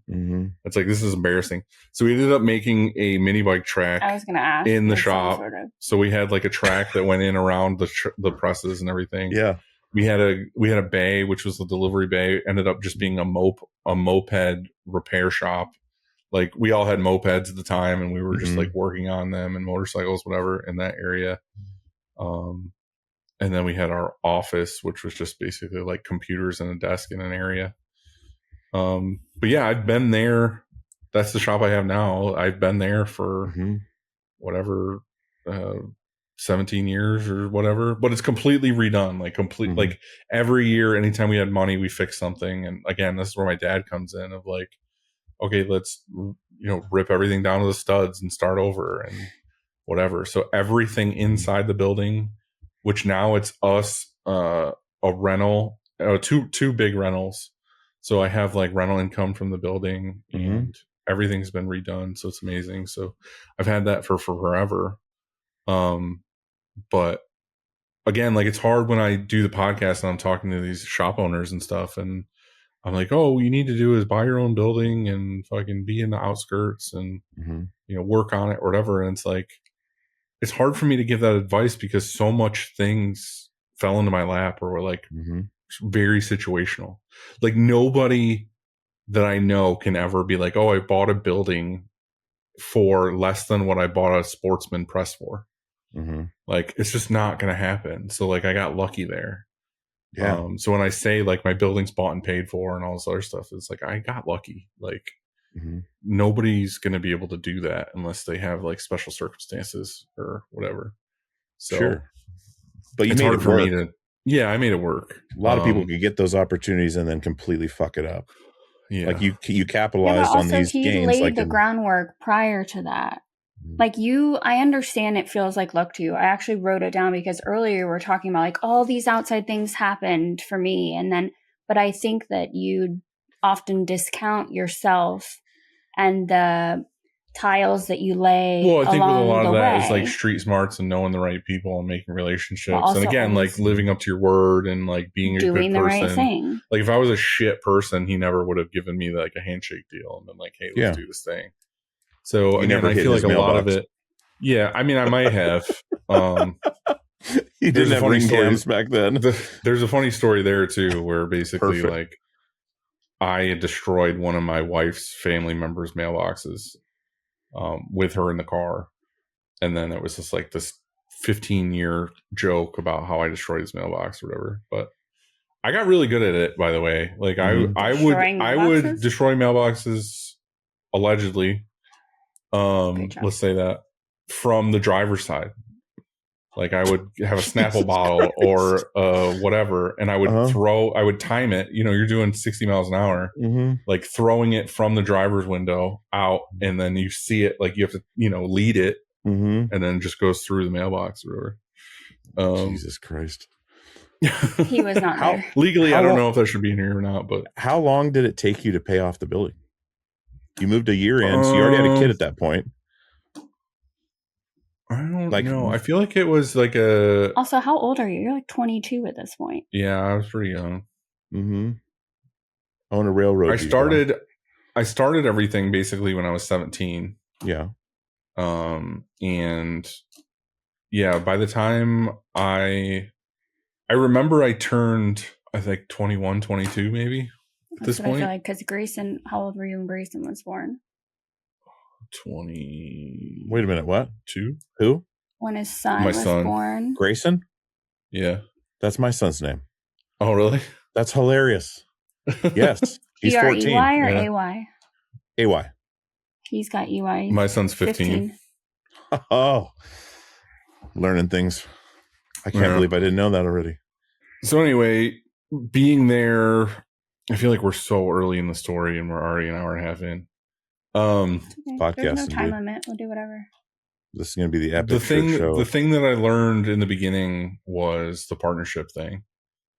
I do have a couple questions. So I did reach out to some friends that I know are like avid listeners, and a couple of them had about the early times. Yeah. So someone wanted to know, what was the over the hill moment that you knew this might actually work and be something bigger than you? Oh, probably when I bought the building. You like moved it in. I had no fucking choice.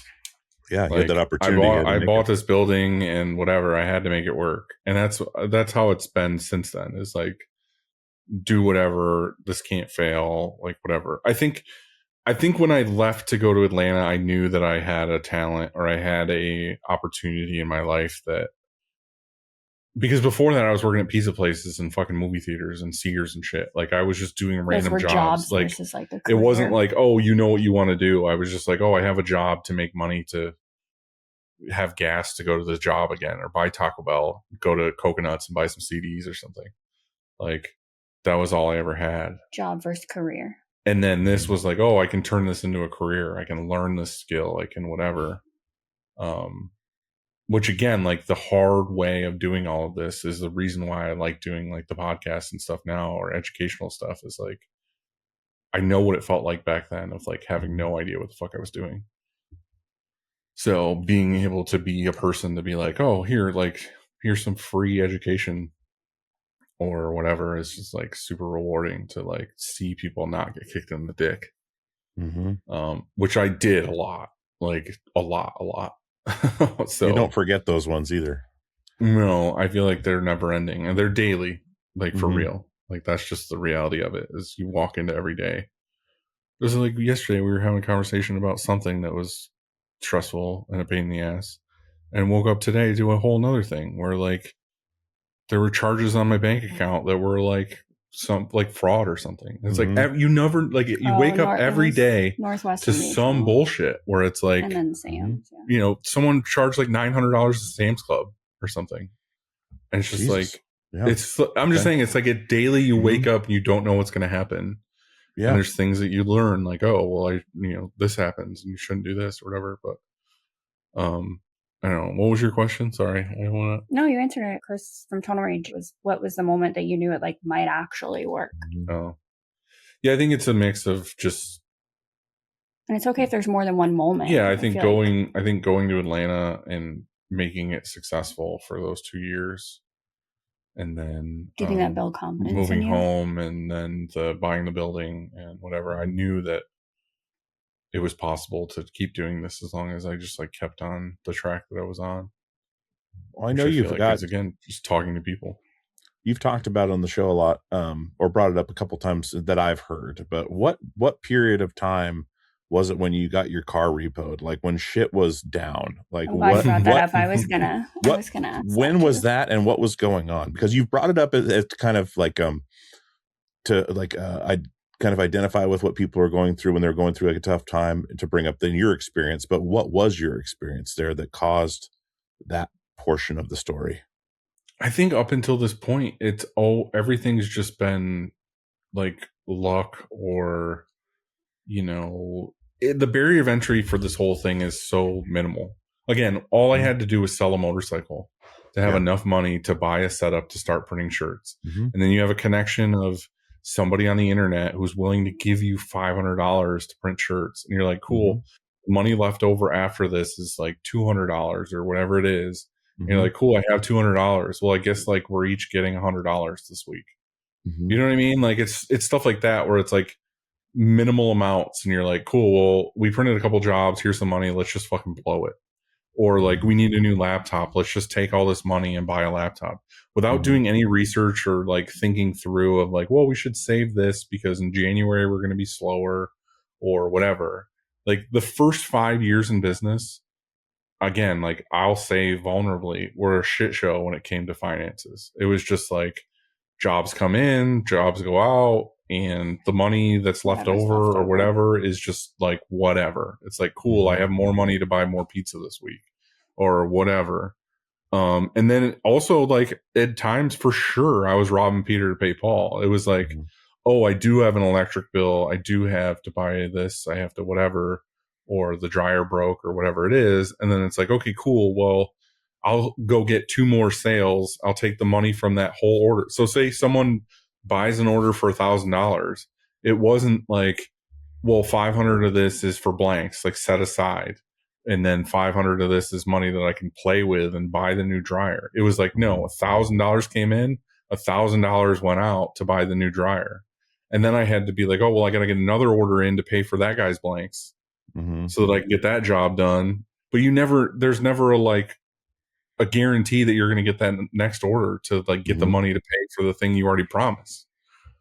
So that's what I learned in like the first 5 years is like, shit's not like that. Like you can't just hope and pray that the next job's going to come to pay the bills. Like you have to set aside things as they come in order to make it work. Like, and that's something I learned again, like it was probably 5-6 years in the business of like, I think that's when I read like Profit First or whatever it was, or other books like that, where I was like, oh, I should pay for everything I need to pay for now, and then everything I have left over is actually money I can spend. But in that 4 to 5 year mark is when like, you know, winters happen or something, and it's like jobs don't come in and you still have to pay bills, and you have probably more employees than you need, and you have expenses that you probably don't need, and you have all these bills that you have to pay, and no jobs are coming in, and what do? You know, and I would look at things like the car payment or something, and I'd be like, oh, well, I can't pay that right now. I'll get to it next month. And then next month comes around and you're like, they haven't called. So I'll just ride that one out a little bit longer.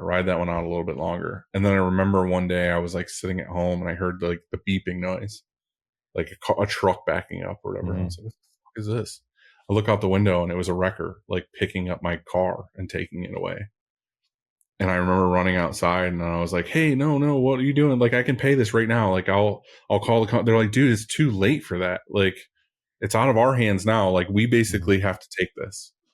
And I remember we had like car seats in the back and all our shit in the car. And it was like, you know, we're like upset, like crying in the driveway. And it's like, the guy's like, I can't do anything about it. I have to take this. Like, you have to call the company and deal with it. And you have to come pay and pick it up and everything.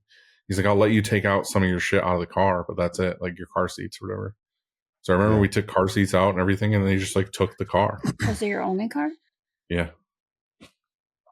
It was just like, what did that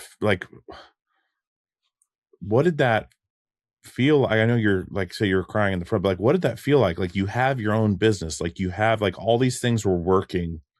Granted, it wasn't being managed. I mean, you do and you don't. Like, what do you feel like? A lot like? of it's a fucking lie. I have a fucking business, like, and this is happening. Like, what was that? The change where it was like, I need to start doing shit the right way, as like, you know, insurance sure. and workman's comp and set shit up that way, or was that like the moment that you realized it could be taken away? I guess, like, yeah. I mean, there's times even before that, like the first year we were in business when we were in like one car garage, like. I didn't know workers' comp was a thing. I just didn't pay it. Like, I had no insurance. I had no whatever. I ended up getting a bill from whatever, the state or the federal or whatever. And they were just like, hey, you have a fine of $50,000. And I was like, I can't fucking pay it. Like, I have like $10. Yeah. Like, there's no way I can pay this. So I ended up calling and begging and being like, pleading ignorance, you know, like I didn't know. And that was the truth. Like, I was like, I didn't know I needed this. Again, like I was starting a business by just like a lemonade stand, basically. Like, I don't know anything about anything. I just know that I can talk to a band, get their money, and like print some stuff and send it to them. Yeah. Like, I knew how to do that, and that was it. And I feel like that's all it's been until that, like up until this like 5-year mark of just like, I know how to talk to people. I know how to get an order in. I know how to produce it and send it, but I don't know all this back end stuff. Like, I don't know bookkeeping. I don't know insurance. I don't know all this other shit. So that's what it was. It was just like, oh, we have too many jobs to do and we can't get them all out. We're working until 10 o'clock. I just need to hire 2 or 3 people. There was no math involved. There was no like, oh, I can afford this. It was just like, oh, we'll get 2 people in. We'll figure it out. Yeah. And that's just what it was for years until it got to the point where it was like, this isn't doable. And again, like that's the reality of all of this is like, you get kicked in the nuts enough times to know, don't do that, dummy. Pay your fucking car payment.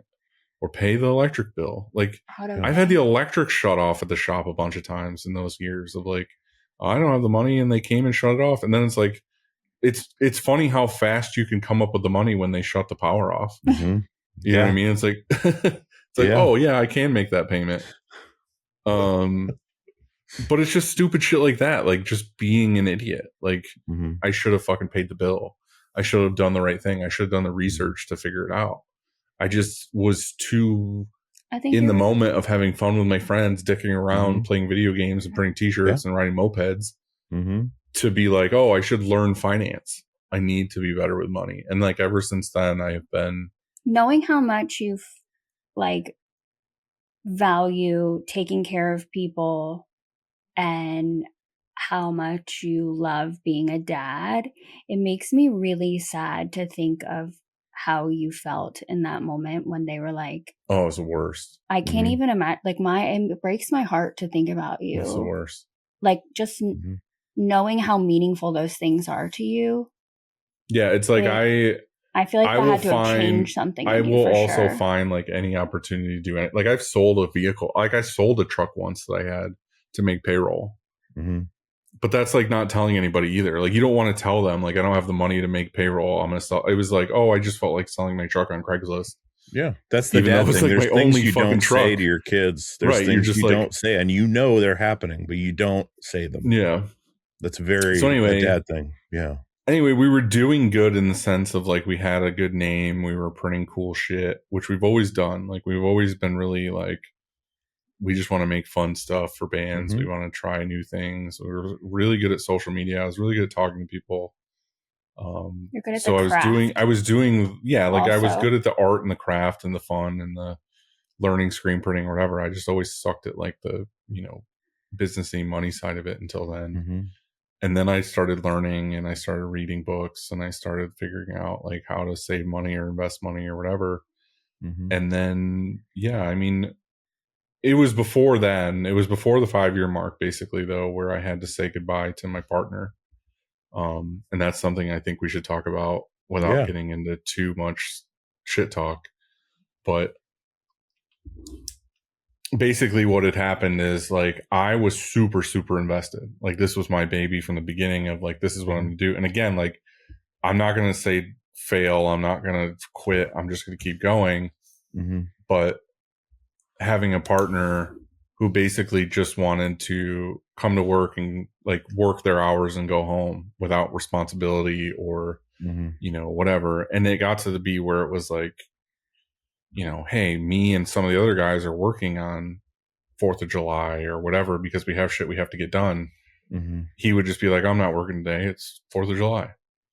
And it's like, you're the one who should be here and they should be having the 4th of July. You know what I mean? Mhm. Like the owner is the one who has to work nights and weekends to like get this to where it is. Mm-hmm. And then the employees come. And it was just, there was a lot of things we butted heads on. And like, I was the one who knew all the vendors. I was the one who knew all the finances and the bank accounts. And I'm the one who bought the building and like all this other Customers. stuff and the customer relationships and everything. Mm-hmm. And Yeah. it got to the point where I was just like, I cannot do a partnership. Like, this isn't a partnership. Like, this is me doing all the responsible things and then you just getting paid the same as me. Mm-hmm. And I don't know, again, like without going into too many details, it was just like, I'm a people pleaser, and I've talked about it on the show before. Like I try to make everybody happy, and it's a disease that I have, to a degree. And it was one of the hardest things ever for me is to like get that partnership to end. And he didn't want it to end. Like I had offered to buy him out at one point. He said no. And I was like extra pissed off and like everything else. And, yeah, there were a lot of thoughts those days about different things, Mm-hmm. getting rid of bodies and whatnot. Mhm. But, it ended up ending, which was funny because it was Brian who actually made it happen, because Brian's even quieter than me. Like, if you upset him, something's really wrong. Mm-hmm. And I remember Yeah. he like got like super pissed off about something that he had done, and he like walked him out to the parking lot and like talked to him, and that was the last anybody saw him. Basically, it was like Damn. he agreed to be bought Brian's out like that the day. guy who would break up with your girlfriend for you, Mhm. and it would be fine. It was just like you know, it Yeah. was No, it's it cool. was Mhm. awesome Like, the way that makes sense, and they'd hug, and they'd be like, It "Okay, was I just still like- broke up for you." yeah, it was just, it had to end. And that's where, again, like I tell people, partnerships, like, no, like, don't be naive going into it that everything's going to be sunshine and rainbows all the time, because Mhm. make sure that the person you're getting into business with works as hard as you do or cares Yeah. about it as much as you do. Mhm. And when things get tough and you have to make hard decisions, that person's going to respect that you have your opinion and they're going to have their opinion, and you have to meet in the middle.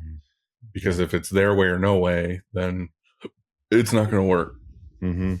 which is later in life partnerships as well. Yeah.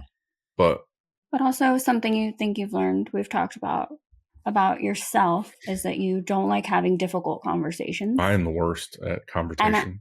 It makes me wonder sometimes if perhaps some of the partnership challenges were because you didn't you would just suck it up and do I what would you felt was swallow the it. right thing, Yeah. and you wouldn't have those difficult conversations. So I think that if you do have a partnership, you have to be comfortable having difficult conversations with them. Oh, for sure. I think just being a business person in general, you should try to strive for like talking things through with people. And I'm the worst at that. Well, that's a huge step. That's a huge transition, you know? And then, I mean, like all these things are like shaping who you are, you know, they're shaping the business. They're shaping, I mean, that moment with the car, losing your partner, you know, just everything kind of outside of the business too, like wishy-washy going in and out, you know, going through divorce, going through like all these things that, you know, a lot of people go through, but maintaining the business, like maintaining the spot, your employees have a place to go, you know, like you've grown this thing into something that's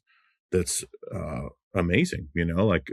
Yeah. And I think I need to say this for sure, but hiring my best friends, you know, having Brian and Bill and Chris with me the entire time, has been the biggest thing ever. Like, I don't want to be that person who's just like, Upstate is me and it's all me and the praise be to me and all this other stuff. It's not like, I am good at the couple things that I'm good at. And then, you know, Brian being really good at SEPs and what he's doing is huge. And Chris being like super organized and super methodical on how he does everything is like perfect for what he does. And Bill is like manager extreme as far as when it comes to like dealing with employees and brainstorming things and just being responsible. Like, and he's so smart at the printing. Without having all of those guys, like it wouldn't be what it is. So I think that, you know, Upstate is the culmination of all of us. You know, like I might be the face of stuff or the owner or whatever, but like they're just as invested as I am.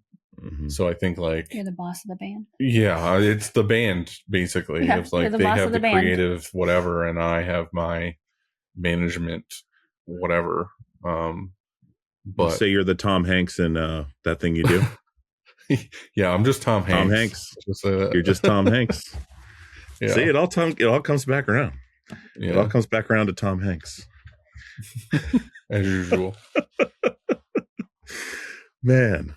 Well, see, this is the stuff that I don't think people have been able to like have the full story on through the show. Because I mean, as a host, it's really hard to because there's times you want to jump in and like include things about yourself that tie things together, or hey, this is something we connect on, but you do keep that to a limit because ideally it's not about you, you know, like it's about who's on the show. And so this is a really cool idea to do this because I think a lot of people will appreciate hearing the backstory, like a full backstory to things, you know, and the struggles and not just like quick little anecdotes, you know. Yeah. And I think in reality, like a lot of the stuff that we talked about was early years, but really after, you know, that 6 to 7 year mark, the shop was kind of, I don't want to say autopilot, but like in a growth trajectory. Like business was coming in, new equipment came in, new renovations on the building came in, like all of these things basically were just cruising and doing good. And all of these things up until basically like now, like COVID time or whatever, it was when the whole industry got shook up and like all these things changed. But do you think when Kyle left, when that partnership ended, that the growth of the shop was a lot? Oh, it was way better. Do you think you were focusing a lot of energy? Off my shoulders. Yeah, that's what I was wondering. It was just like, all right, let's fucking go. It's like running with a weighted vest, and then you took the vest off. Yeah, I mean, again, like there's things too of like, if I didn't have Kyle in the beginning, things would have been different. You know, and I can complain about things all I want to, but like the reality is, would we have been successful in that first year to buy the building and everything without it? His printing. You know what I mean? Like I would have been like, cool, I got to sell a job and then I got to go over and I got to learn how to print and figure it out and everything else. So like there was definitely benefits of like having him for sure.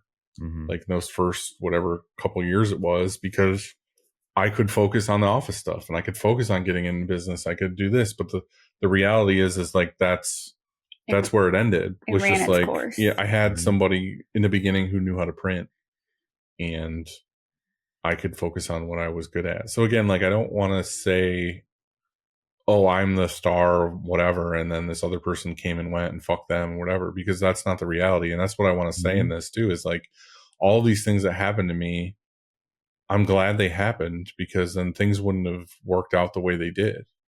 So like, learning from a partnership made me stronger. Learning from working for another shop made me stronger. Trying things and failing at everything made me stronger. And I'm still fucking trying things and learning things. And like, that's my favorite thing about doing Shirt Show is like, every week I get to learn from somebody else, and like mistakes they made or things they did or whatever. Like, what I never want this show to be is like Dylan knows all bullshit thing where I just give advice all the time. Like, I'm more taking people's advice than anything. Selfishly, I'm getting more out of this show than most people are, because I'm here every week and I get to hear everybody's story. I'm my own show's #1 fan. Dude, so, my buddy Matt Pinfield from MTV always says he was a conduit to the fan. He was a conduit to the fan, because a lot of them couldn't have these conversations with these people, and he felt like he was doing a service, and he was very humble about that. And I feel the same way. Like, you're a conduit to this industry, to the fan, to the printer, to the startup, to the seasoned printer that's in their 6 auto shop listening to the podcast on the stereo. You know, like, it's like you and Ryan and you know, like all these people that are like conduits, like, you know, like it's a cool thing. Like, I've learned so much from your show. That's why it's an honor to do this. Like, I'm just still sitting here not sure why I'm doing this, but like it's one of those, it's not imposter syndrome, it's what the fuck am I doing here kind of thing. Like, that's what I do every day. I'm also not going to let you do it either. You know why you're here. You are excellent at your podcasting job, and that's what we needed. I have the perspective of the show for 5 I don't care about years. your podcast at all, Dewey. I just love you, and I know I like your voice. It resonates in my chest and makes me feel warm. I know, but he has the talent and the skill of the hosting a podcast. I understand.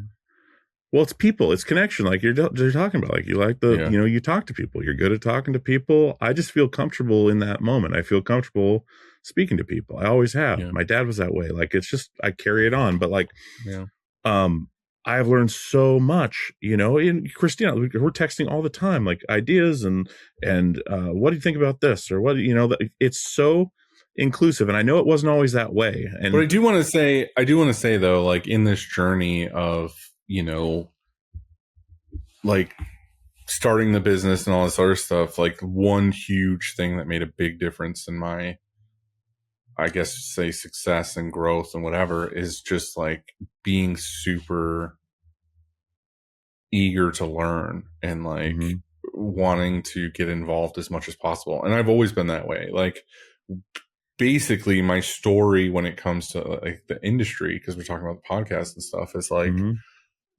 I don't even remember what year it was. It was early on where I always talk about in here, like, the reason why I have an M&R shop or whatever is because starting out, it would be like the looking up to my heroes and seeing what they have and whatever. And they were almost always a blue shop or an MHM shop or whatever. And my #1 shop that I always looked up to, that I read in like Juxtaposed magazine and stuff, was Jack Prince.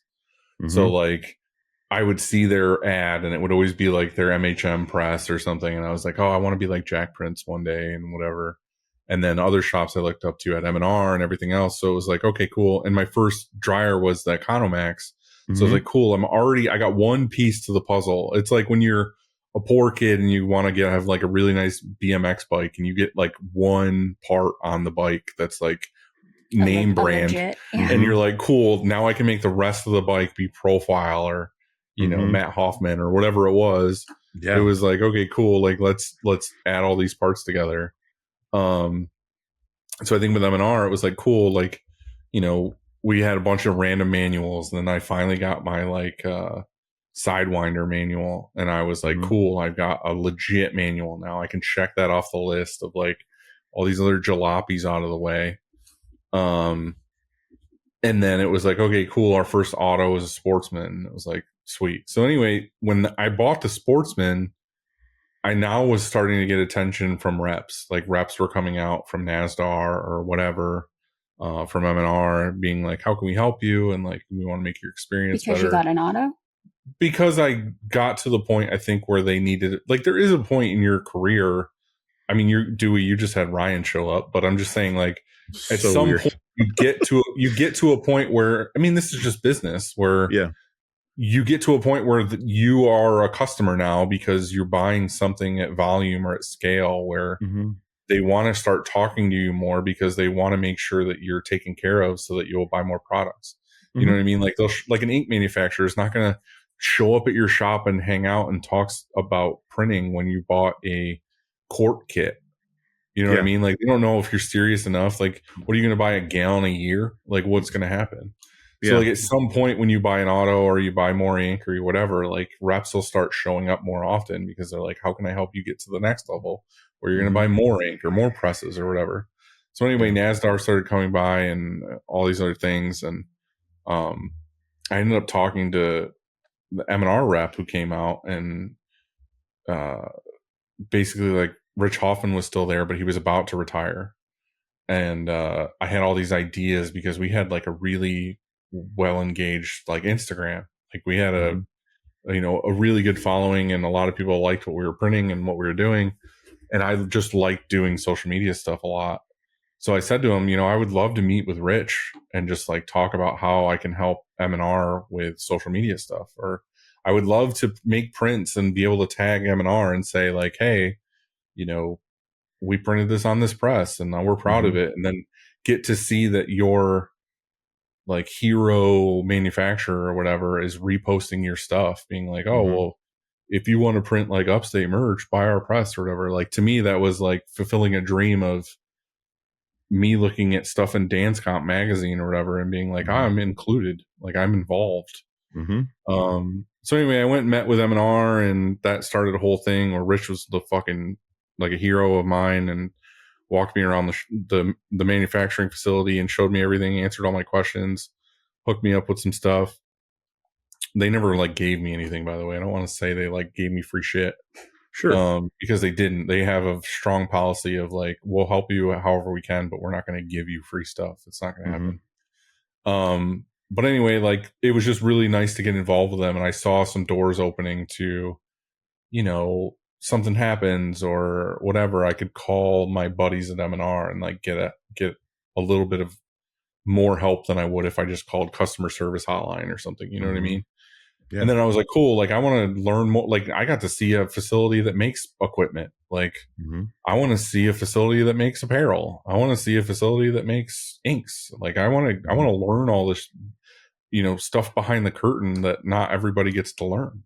So again, that's where I was like, oh, I want to get involved with, anything and everything I can to like learn more shit. And then I started being like, oh, this is amazing. Like I'm meeting new people who are teaching me new techniques and who I'm becoming friends with. And I'm just saying that like one thing that gave me a big leg up, which I think everybody should do, which is why I want to do like the Discord channel or shirt show or meetups or all these other things, is like the more people you meet in this industry, the more you like, it lights a fire under you of being like, I want to learn more. I want to be better at my craft. I want to not just say I print shirts and make a couple bucks. Like I want to be like proud of what I'm doing. And like, this is my career. This is what I do. So getting involved in the industry did that for me, where it made me be like, oh, like I can learn from anybody and everybody now, or I can have a Rolodex of people like you or whatever and be like, oh, well, I need help with this. And you're like, oh, well, like I could be like, I have a podcast question and I'd call you and be like, oh, I figured that out 3 years ago. You know what I mean? Like that's what it is to me, is like now I have this way bigger circle of relationships and friends and people that can help me out in any of these situations. I don't feel as alone. I don't feel as scared. I don't feel as like, I can't do this, because I feel like anything that comes up nowadays, I can call a friend and be like, they have the answer. So it's a lot less scary to do when you know people. So that being said, like it eases the suffering. Getting involved with all this industry stuff led to, oh, I want to start a podcast and talk about the stuff that I talk about with all these people that I talk to, like all these friends I've met in the industry. I want to start a podcast. So pre-COVID, I started the Upstate podcast, which I made like 20 episodes. Mm-hmm. And I started talking to business owners that were industry related. I talked to shop owners and shot the shit and whatever. And then basically after those 20 episodes, I was like, I kind of want to, like, I felt like it was more like a season, you know, like almost like a TV show of like, I'll do 20 episodes and I'll wait 3 months and I'll do another 20 episodes or whatever. Well, during that break, I was talking to Andy, which me and him talked all the time about shop stuff anyway. And we were like, oh, we should do one together or whatever. So then during that break of the 20 episodes, I was like, all right, let's do Shirt Show. Mm-hmm. But then I knew from doing the first podcast, which me and you had talked about this, of like, I need someone to do editing. Like editing to me was like, I would do the 2-3 hour episode recording. And then on the weekend on Saturday, I would have to edit it. And then I would have to make the thumbnails and I would have to do this and that. I was like, dude, I can't run this business and do this podcast and have it be, you know, us and whatever, and do the editing and everything. So that's where Chad came in, where Chad's going to be the one to edit this. Chad's been with us since the beginning of like doing the editing and the, you know, he does the, you know, Shirt Show and yells in the beginning, like all that stuff. Mm-hmm. And Chad worked for Andy. Chad worked for Andy at the time. So it was great. He was good with media and all those other things. And we started Shirt Show in 2020? I don't know. I'm horrible with dates and remembering things. I think it was June of 2020. So yeah, did that for, I don't know, like 5 years, a little before 5 years. And some stuff went on where basically me and Andy decided that I don't know what I want to say here. We might have to edit this, but like it's definitely gonna be edited. Basically, Andy left, and then I decided to just, you know, keep going and bring the show back to its roots of like, you know, the whole idea in the beginning was that it was like Wayne's World. It was Wayne and Garth in the basement talking to somebody, and it was just going to go, and it was going to do its own thing. It was go off the rails. It was going to be the, what is it, suck cut or whatever, where he's cutting the guy's hair and all this stuff. That's what I've always wanted it to be, is like if I met another print owner in a bar and we talked and we just shot the shit for however long. And that's what I want to do. I want to just talk to new people every week, and I want to learn from them, and I want them to maybe hear my story or my opinion, and we both learn shit together. And it's the most rewarding when I get a DM or I get a whatever, and it's like, hey, I was in a rough patch and your story reminded me of myself, and now I'm going to keep going, or I'm going to do this differently, or I'm not going to sell, or I'm not going to whatever. And it's the best thing ever. So, It's amazing. I don't know what else I have other than story. I mean, there's a million little stories, but I think for my actual career and whatever, it's just been, I don't ever like plan things out in long distances or whatever. It's just, I wake up the next day and I look forward to getting up in the morning and going, like, literally get to go hang out with my friends all day. Like I go to the shop and I hang out with my friends, or I talk to industry friends on the phone, and I screen print cool shirts, and I go home and I get on my laptop and I work some more, and I watch movies, and I go eat good food or go to the casino, which is apparently a new hobby of mine. And hang out with this one and travel all over the place and see cool shit and see our friends. And we're going to PPAI in what, a week? Flat. And then after that's ISS. Oh yeah, when this comes out on Monday, it'll be which will be, you know, whatever, a couple weeks, and it's just the week after. It's just industry stuff and fun shit, and that's my life, man. That's the truth of everything. Is I just take it day by day. I love this industry. I love the people in it. I love printing stuff.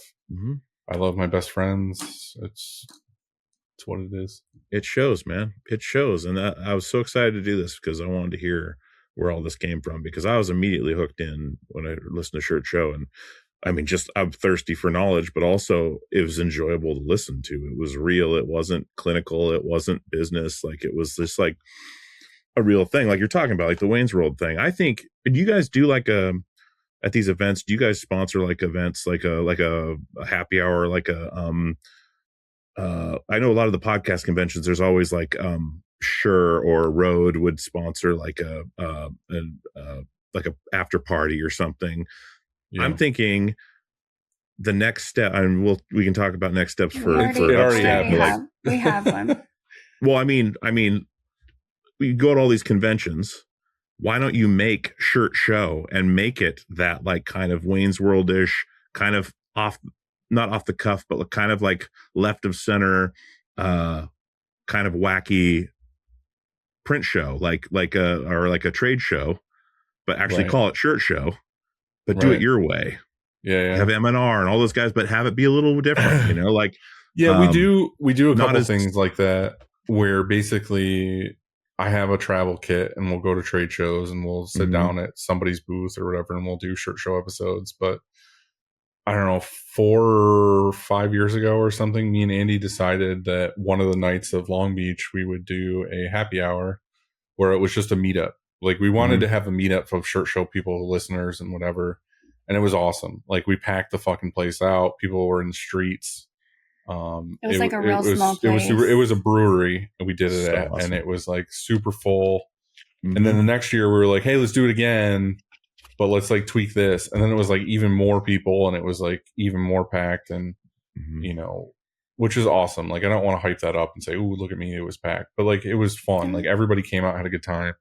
And then the third year, but by then you had picked up more. We had more sponsors of the show, and basically Gilligan was like, hey, we would love to get involved with American Apparel.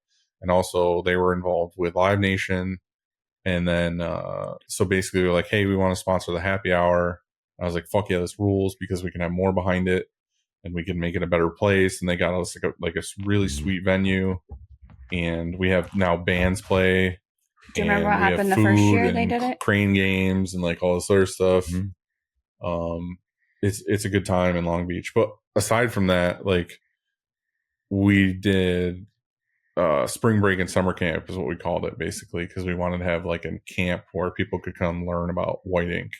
Because me and Andy always said that like, white ink is like the base of every print for the most part. And if you can nail printing white ink, which me and you were talking about the other day, white ink stuff. Yeah.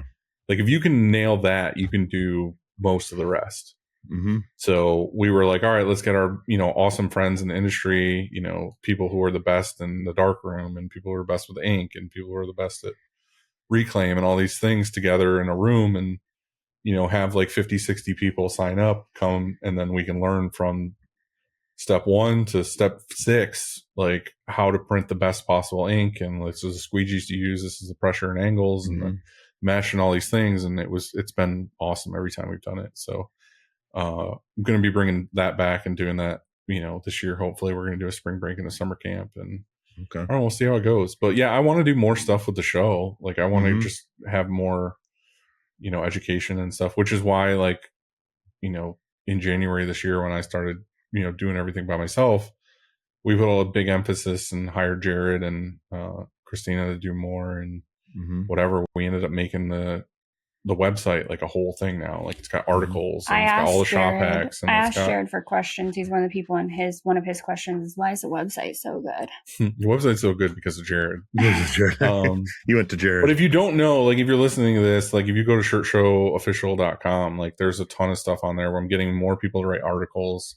Every shop hack we've ever had on the show is in there now. And we do have a lot of like ChatGPT help when it comes to images and stuff like that. But dude, like all the knowledge that's in there is from the people on the show. The articles are from people in the industry. But like we're doing all of this for you guys for free. Like all of this stuff is you can go and learn and look at it and do whatever for free as much as I can. Sponsors help the show a ton and they help all this happen, but I'm trying to get as much knowledge in one spot as possible between the website and the Discord. It's a lot of people sharing shit, which wasn't a thing that much before. I feel like we started doing church show stuff 5.5 years ago. I've killed a lot of hours on that website.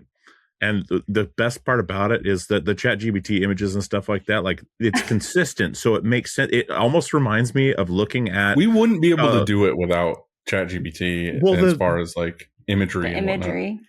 That's what I'm saying. Like it looks like the instruction manual from an airplane seat, which I love because it's interesting. Like it's you know you're bored on a plane, you start reading that thing and looking at the pictures, and the pictures are kind of cool, but the substance is awful. It's like that, but cool. Like if you made a graphic novel out of an airplane manual. Yeah, I have to give a ton of manual. credit to Jared because that's all him. Like the design, the images, like all that stuff is like it's so good. We made he made a master list and found a way with AI and ChatGPT and stuff to comb all the episodes for the shop hacks. So we have this like master Excel sheet that's got every shop hack we could possibly pull. And basically I went through and was like, nope, this one's kind of dumb. This is a repeat. This one's good. This one's whatever. This one's proven. Went through them all, and like he's been going through like every night and like adding like 3 or 4. But the best part is getting a text from him of like, look at the thumbnail I made for this. Like, this is perfect. That goes well with this, or it's the, here's the joke in this, or whatever.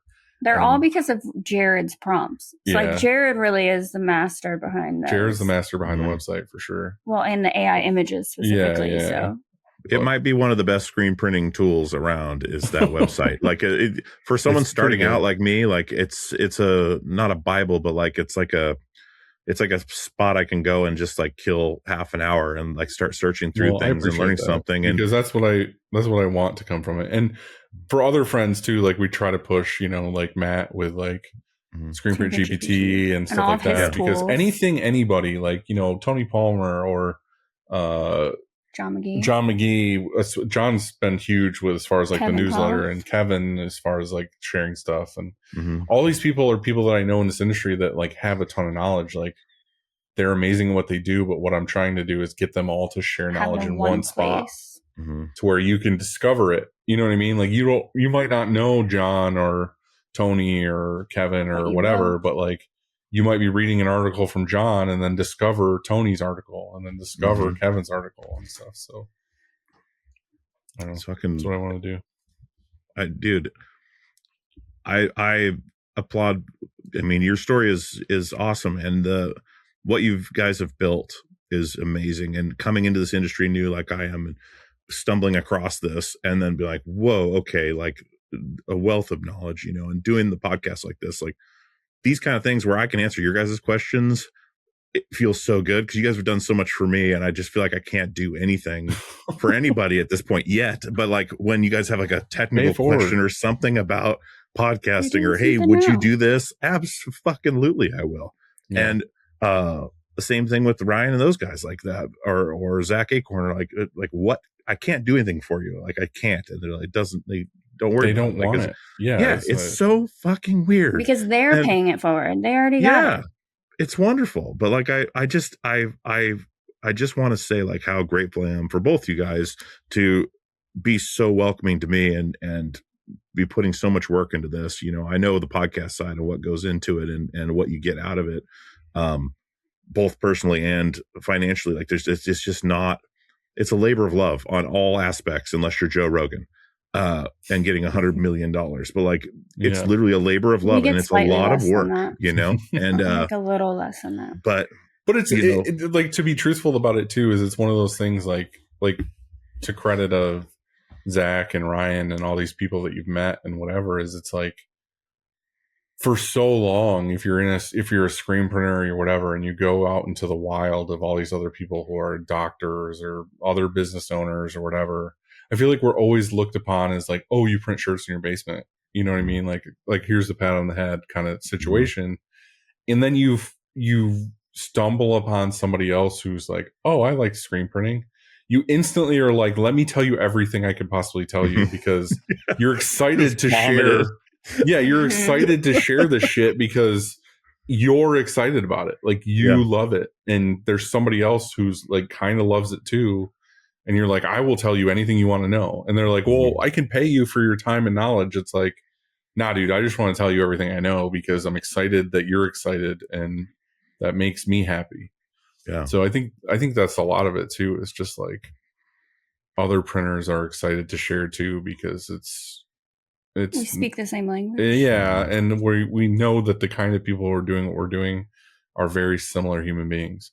It's like when you go to something like ISS, you see a room full of people. You're like, a lot of these people are the same people.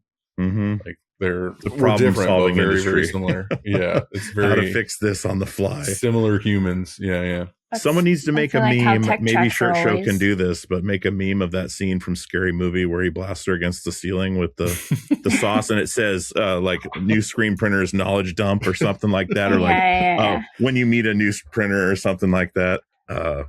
Anyway, and then his cheeks are all sucked in. Yeah, that's the best part of that scene. Well, shit. Okay, Christina, is there any other questions do you guys have any questions? Yeah. I feel like I rambled and you guys had questions. I'm really excited to be able to do hot takes. Yeah, I have from questions. The other side. Jared, another question Jared sent is, who's someone you really want to be on the show? Don't filter yourself, was in parentheses. Well, there's multiple answers to this. Perfect. And to be vulnerable, I guess not vulnerable, but whatever. There's a couple people I can call out that like I really want to have on the show that I haven't had on the show, and it's more just to get that behind the curtain thing. But like I would love somebody from Custom Ink to come on the show, just to hear their take on everything, because I feel like they have due respect in what they've built and what they've done, but to most printers, they're like the Walmart, where it's like, you know, oh, Custom Ink, whatever. So I would love to talk to somebody from Custom Ink. They definitely disrupted the industry. Yeah, and I feel like there's other people like but that. But also, didn't they print themselves and then they sold everything and now they're outsourcing, right? It's a lot. So that would be interesting to know why they decided to do it. I just think someone like that would be fun to have on. But also, like, again, with me doing this differently this year and whatever, I've been really trying to have certain people on, like you, Dewey, where it's like you have more knowledge than just like a screen printer. It was like, oh, well, let's talk about podcasting. Let's talk about the band industry. Let's talk about whatever. And then I did an episode recently with a good friend of mine, Johnny, who is a contractor. And like, it was fun getting his perspective on the industry and like, you know, how things work or whatever. So I have like a dream list of like people that I want to reach out to, like whales that I'm like, oh, I got them on the like, it would be awesome to have like Mike Rowe on the show. Oh yeah. Or have, you know, like people like that where it's like, oh, well, we're fighting for the trades and we're whatever. Or, you know, have, I don't know, there's a bunch of people that I would love to just get their take on business or get their take on entrepreneurship or the struggles of whatever. Well, you should say some of them, because you never know. What if Micro is someone's uncle who listens to the show? Right, I'm just saying that like there's people like that, you know, I would like to get other conduit, like I would like to get I'm talking to somebody now on DMs and the Shirt Show stuff about having someone on to talk about finance or to talk about these things that I went through. Like, they're not a screen printer, but they might have more knowledge on the subject than I would. We've been in talks too of having someone on that's like a physical therapist to be like, oh, well, I've researched your industry, and you know, if you would just stand this way or wear these types of shoes or do these stretches before you print, like this will save you from, you know, carpal tunnel or every 15 minutes step plantar back fasciitis or whatever it is. It's like there's certain things like that I want to have on the show. Right. I just be like, well, and these are all things that would hopefully help somebody understand how to make their business better or their personal life better or whatever. That's kind of the finance. I suggested that a while ago because I watched a couple friend shops struggle when they would be like, okay, we're finally getting a bookkeeper, and then it costs them a bunch for that bookkeeper to like catch up or fix a bunch of mistakes. So I really would love to know when is the right time. Yeah, the problem is I need an accountant who's really good at the screen printing industry. What would be cool is like someone who's like, oh, this, that, and the other thing are no-brainers for you to have as write-offs every year, or use this manufacturing credit or whatever. Like there's so many people like me who have had just a regular accountant, CPA, whatever, just do your books, and they're like, oh, well, this looks good to me. Like, They it would be just cool to sign have it. a list of like, here's all the things that pertain to our industry. I'm sure Print United has That's something. what I was just can ask writing them. down. Is Yeah. because if they have OSHA and Which is another thing that I've talked about on this show a couple times, but like Mhm. getting involved with Print United has been huge too. Like there's still like a ton of education I haven't even looked at or gotten into now that I'm a member. So There's I would suggest doing that too. one other idea of someone to have on, which is kind of like with a CPA or accounting or something like that, is to get a forensic accountant on, because they come into businesses that have already failed or are failing or want to know why, and they dig through that, versus this is how you would start your business the correct way with a CPA. Go to someone who goes in and cleans up. That would Which be is like interesting. me 5 years in. Yeah. I could have called it and been like, I have no money, I can't do this, whatever. Like if when I our would have local thought known money was getting stolen, like they called a forensic accountant to come in and they took care of business. It's nuts. But it's a thing, and it's it'd be interesting. But I have a growing list. I mean, if you're listening to this and you know somebody that would be good to be on the show, I always want suggestions. I try to say, without being cheesy, every week, like, you know, like the episode, subscribe, leave comments, whatever. Like, I'm not asking for those things because I want to feel cool. I'm asking for those things because I want your guys' feedback. Like, if you like and subscribe, it shows the show to more people. So like the more printers that can learn about the show, cool.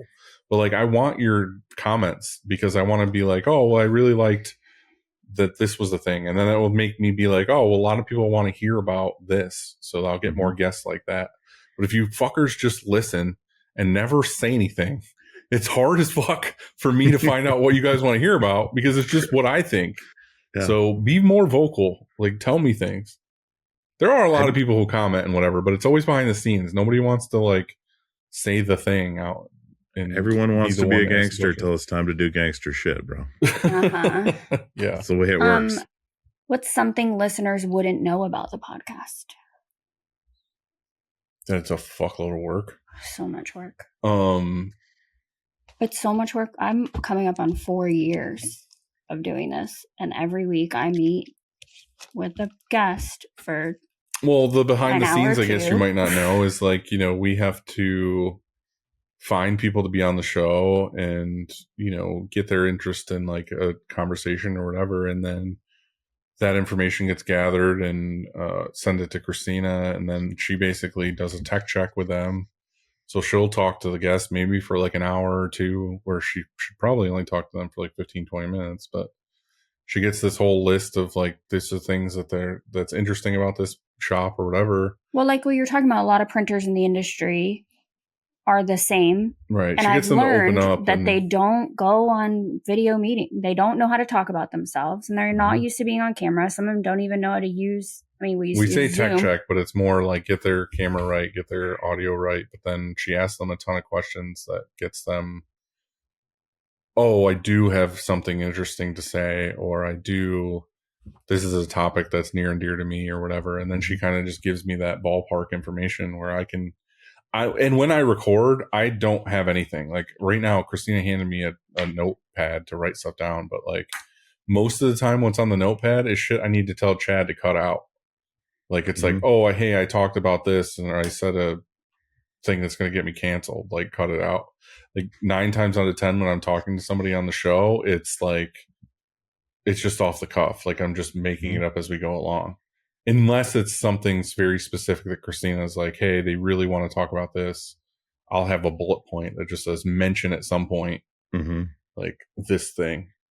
But for also, the most part, often I'm in pod god mode, and I have a list. So pod god mode, where I don't get recorded, I'm in producer mode. That's so something you have to earn. I have fucking earned that. And I will send notes and stuff like, don't forget about this, or this would be. The thing is once it's done, like Chad has to do all the editing, and he obviously like breaks it up and makes a couple clips and all these other things and gets put out. But there's a ton of work that goes into it behind the scenes. You know, I do this every week.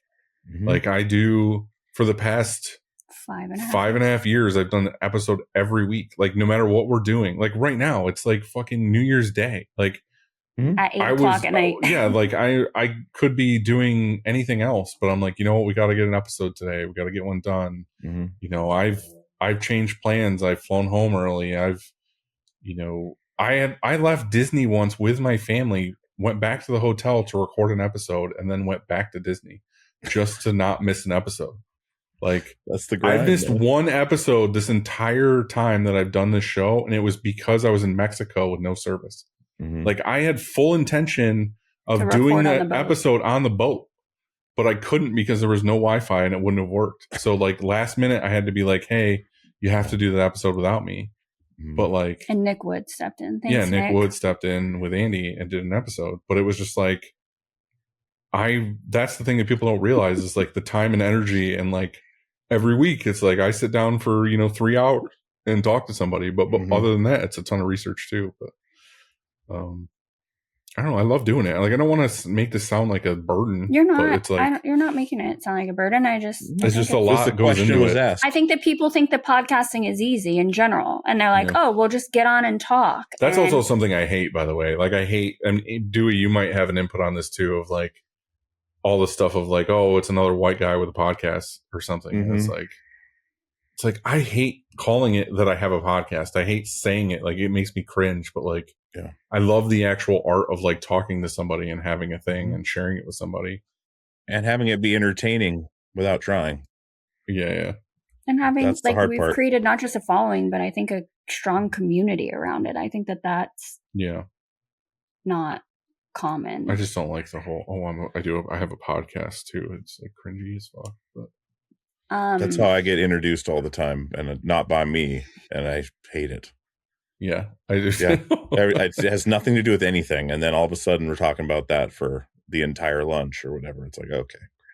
yeah. I usually tell people I work for Bella Canvas and also I work for podcasts. It's just another white guy with a podcast, so Just throws that in.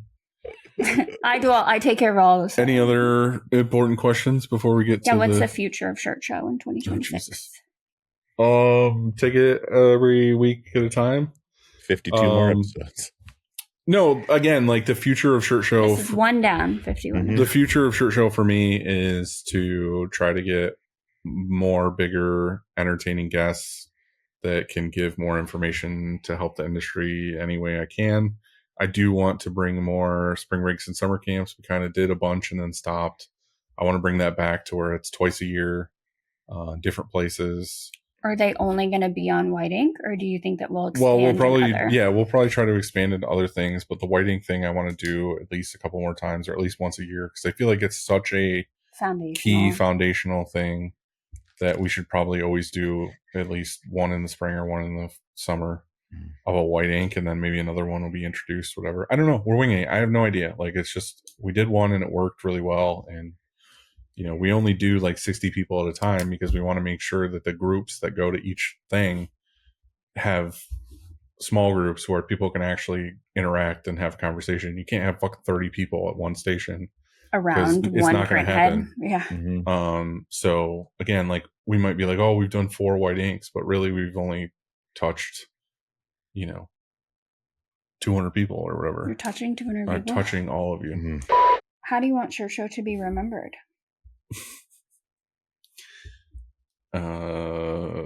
For opening up the industry to conversation and have people stop gatekeeping. You open the gates. I would love for, if anything, for it to just be that, people opened up and had a community where there might not have been one before. I think that would be ideal. I don't care if they remember me, but remember that a community happened. I like it. Like slightly less kicks in the dicks. Yeah, less kicks in the dicks. That should be our sticker. Less kicks in That the should be your bumper, your license plate custom. I kicks Right. dicks. KIXDIX. What would make you feel good or fulfilled as a shop owner in 2026? Fucking business to come back as normal. Mm. I want, for the show and for me personally and for Upstate and everything, and I'm sorry if I sound like fucking Debbie Downer for the last year on the show or whatever, but like, I just want the customers and stuff to like order normal size orders again, and people to come out of the woodwork and buy more shirts and whatever. I feel like it's been a hardship for a lot of people. There's a lot of shops that I know that I'm friends with and whatever, who have just had a hard time, who won't come out and say it publicly, which I don't blame them. Don't. Like, you shouldn't go around telling everybody shit sucks. But like, I have this thing where I fucking try to be real with everybody on the show, and I don't want to be like, oh, business is amazing and blah blah blah. I'd rather tell you guys like, hey, like, it's kind of a rough time right now. Like, it's still good and things are still going and things are still happening. It's not like the business is going under by any means. It's just a rough time, and rough times happen in business, and you just gotta get through it. And it is what it is. But I'm hoping for 2026, especially with a different mindset and whatever, that, you know, I'll be more positive, I promise. And things will be more positive. But all in all, again, it's just what it is. It's, you go through waves. You know, when we first started, it was 2008, 2009 recession. And like you, Dewey, like, you might not feel any recession at all. You might see growth every month because you're starting out, and every order you get, you're like, fuck yeah, I got another order. I got another order. I got another order. That's awesome. Like, you don't feel it when you're like, oh, I had this much and it went to here instead of here. And we just basically, Upstate kind of had a flat year. Like, it wasn't like we went way down. It wasn't like we went up. We just kind of cruised. So I think no business owner wants to see their business cruise every year. You want to do hot takes? Yeah, go ahead. You want to do hot takes? Yeah. So you've had the week off sort of for the holiday. Did you watch Safe Men? I didn't yet. We have it on our list though. Damn it. Okay. But the thing is we want to watch it back to back. Perfect. Then you just need a long flight. May watch it tonight when we finish recording. It'll be watch it tonight, then watch it in Vegas. Morning. And then they'll give a little bit of time between, but then you can reconvene. Okay. So it'll be like I'm there with you. It'll be perfect. Right. Real hot takes. Biggest shop fail. Well, biggest shop fail when it comes to a purchase was the Precision Oval automatic that I bought. Basically, it was this whole thing where, well, again, and I say this with a grain of salt because every epic shop fail I've ever had came some sort of growth because I learned what not to do. So I bought this Precision Oval. It was this whole huge deal. I had to go get a wrecker basically to get it. Got it out of the other guy's building, got it on a wrecker, got it back to the shop, found out it didn't fit in the shop, had to cut sections of the wall and the roof out to get it in, got it in, didn't know anything about three-phase power, had to invest in putting three-phase power into the building, got that all in, finally got the auto hooked up, found out it was a giant piece of shit, death trap. We tried to print a couple jobs on it, never had any luck. It basically sat there for whatever, a year. Brian almost got cut in half on it. And then what we ended up doing is we ended up buying like heavy duty Sawzall blades, like metal blades, and we cut the thing apart and threw it in a dumpster and took it to a metal place for recycling. Scrapyard. Jesus but Christ. Having all of that, we found out what to do and what not to do when buying a press. You know, we need to have a good forklift to get it in. We need to have the area to be able to bring it in. We have three-phase power put in now. You know, we know not to buy equipment we don't know about, you know what I mean? Like, not to invest in it. So that was a huge thing. Other than that, I would just say like my biggest fails maybe are like some of the financial stuff of like just not having my shit together. But again, like, learn from those mistakes. What's the biggest order fuck up that you've had? Like, which one haunts that you're like, you still gives you a pit in the stomach when you think about?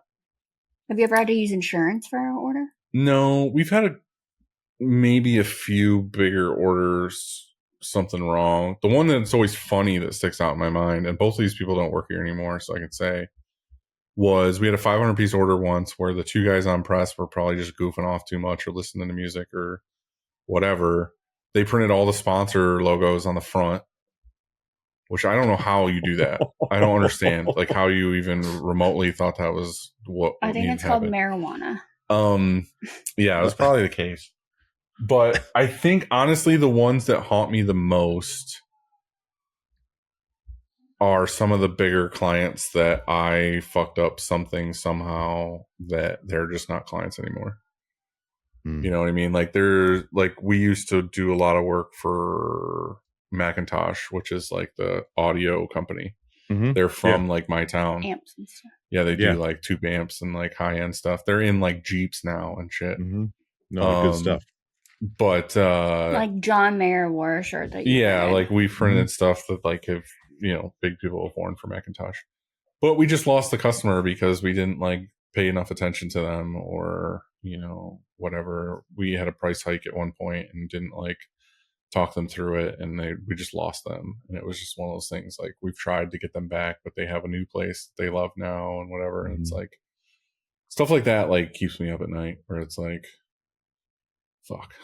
You know, you finally get somebody like that where you're like, I'm stoked to be working for them, and then they leave.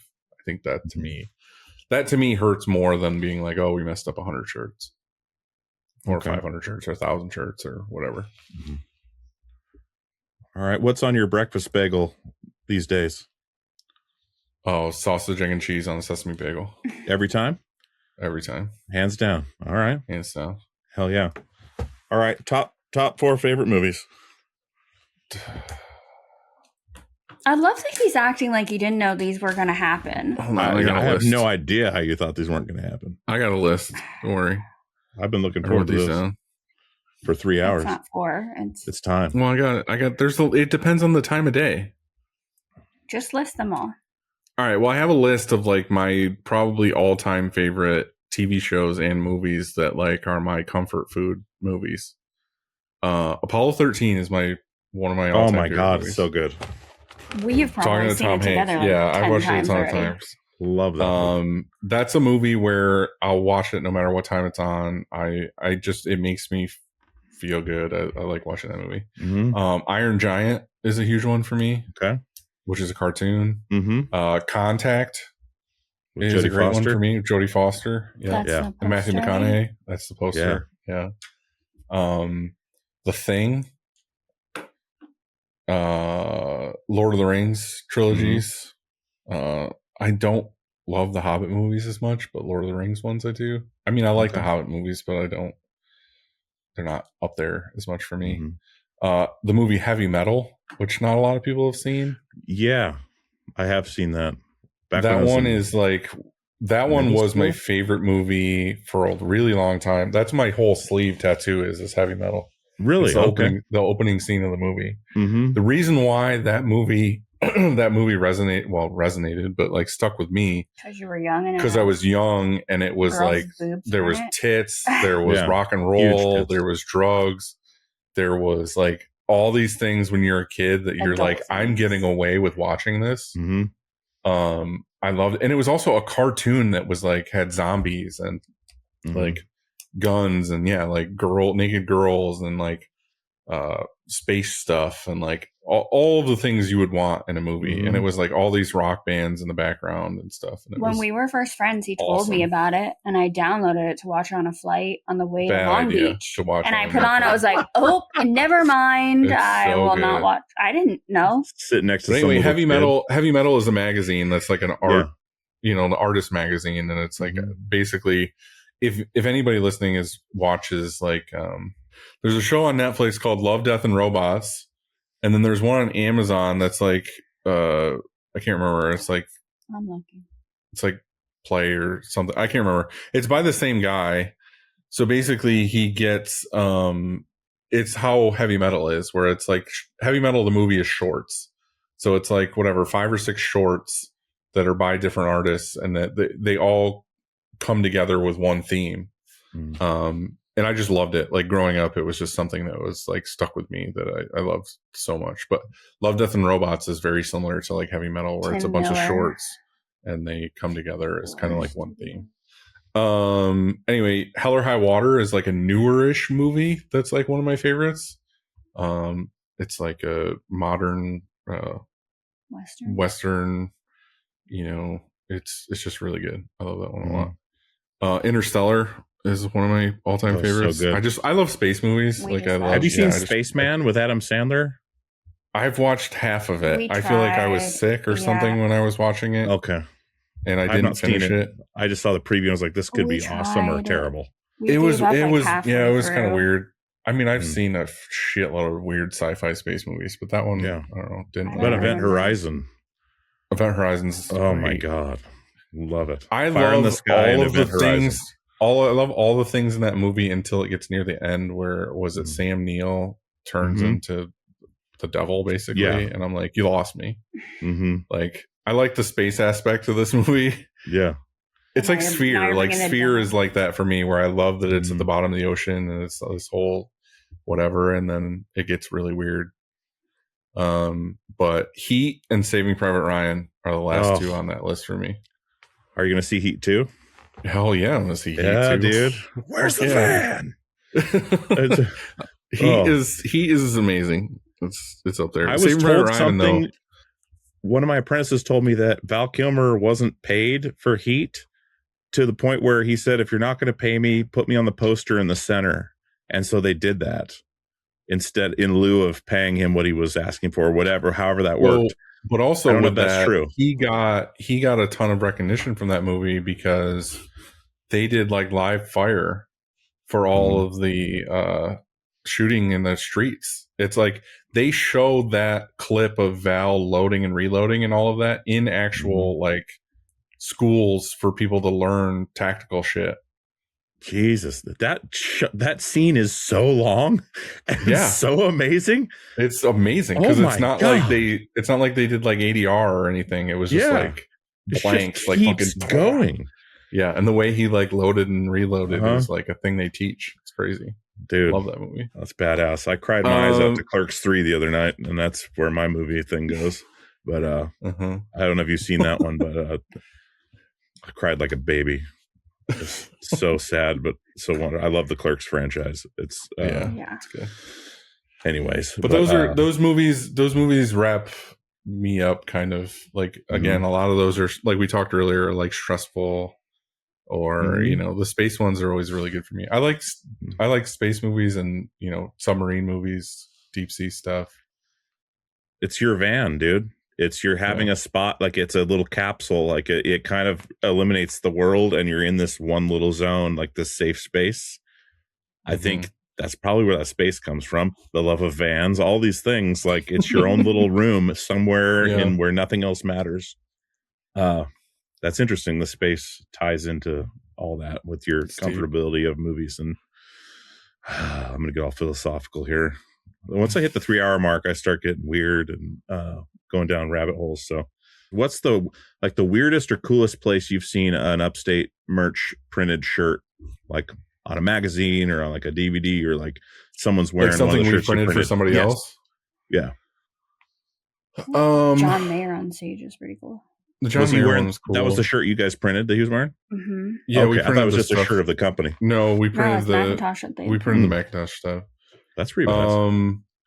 Some of my favorite prints that we've ever done have like really cool stories. Like we did all the shirts for Tom Segura for the Ball Hog tour. Oh, rad. So that was really cool.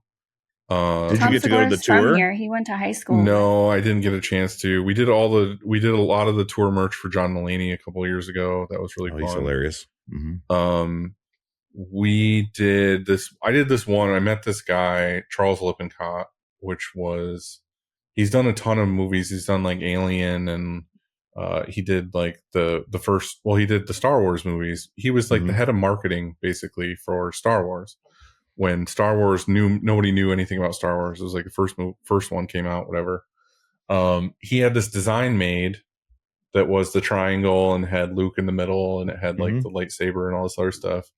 And he had it made for the team, the marketing team, and that was like the only ones that were made of that design, and it was on a yellow shirt and like all this other stuff.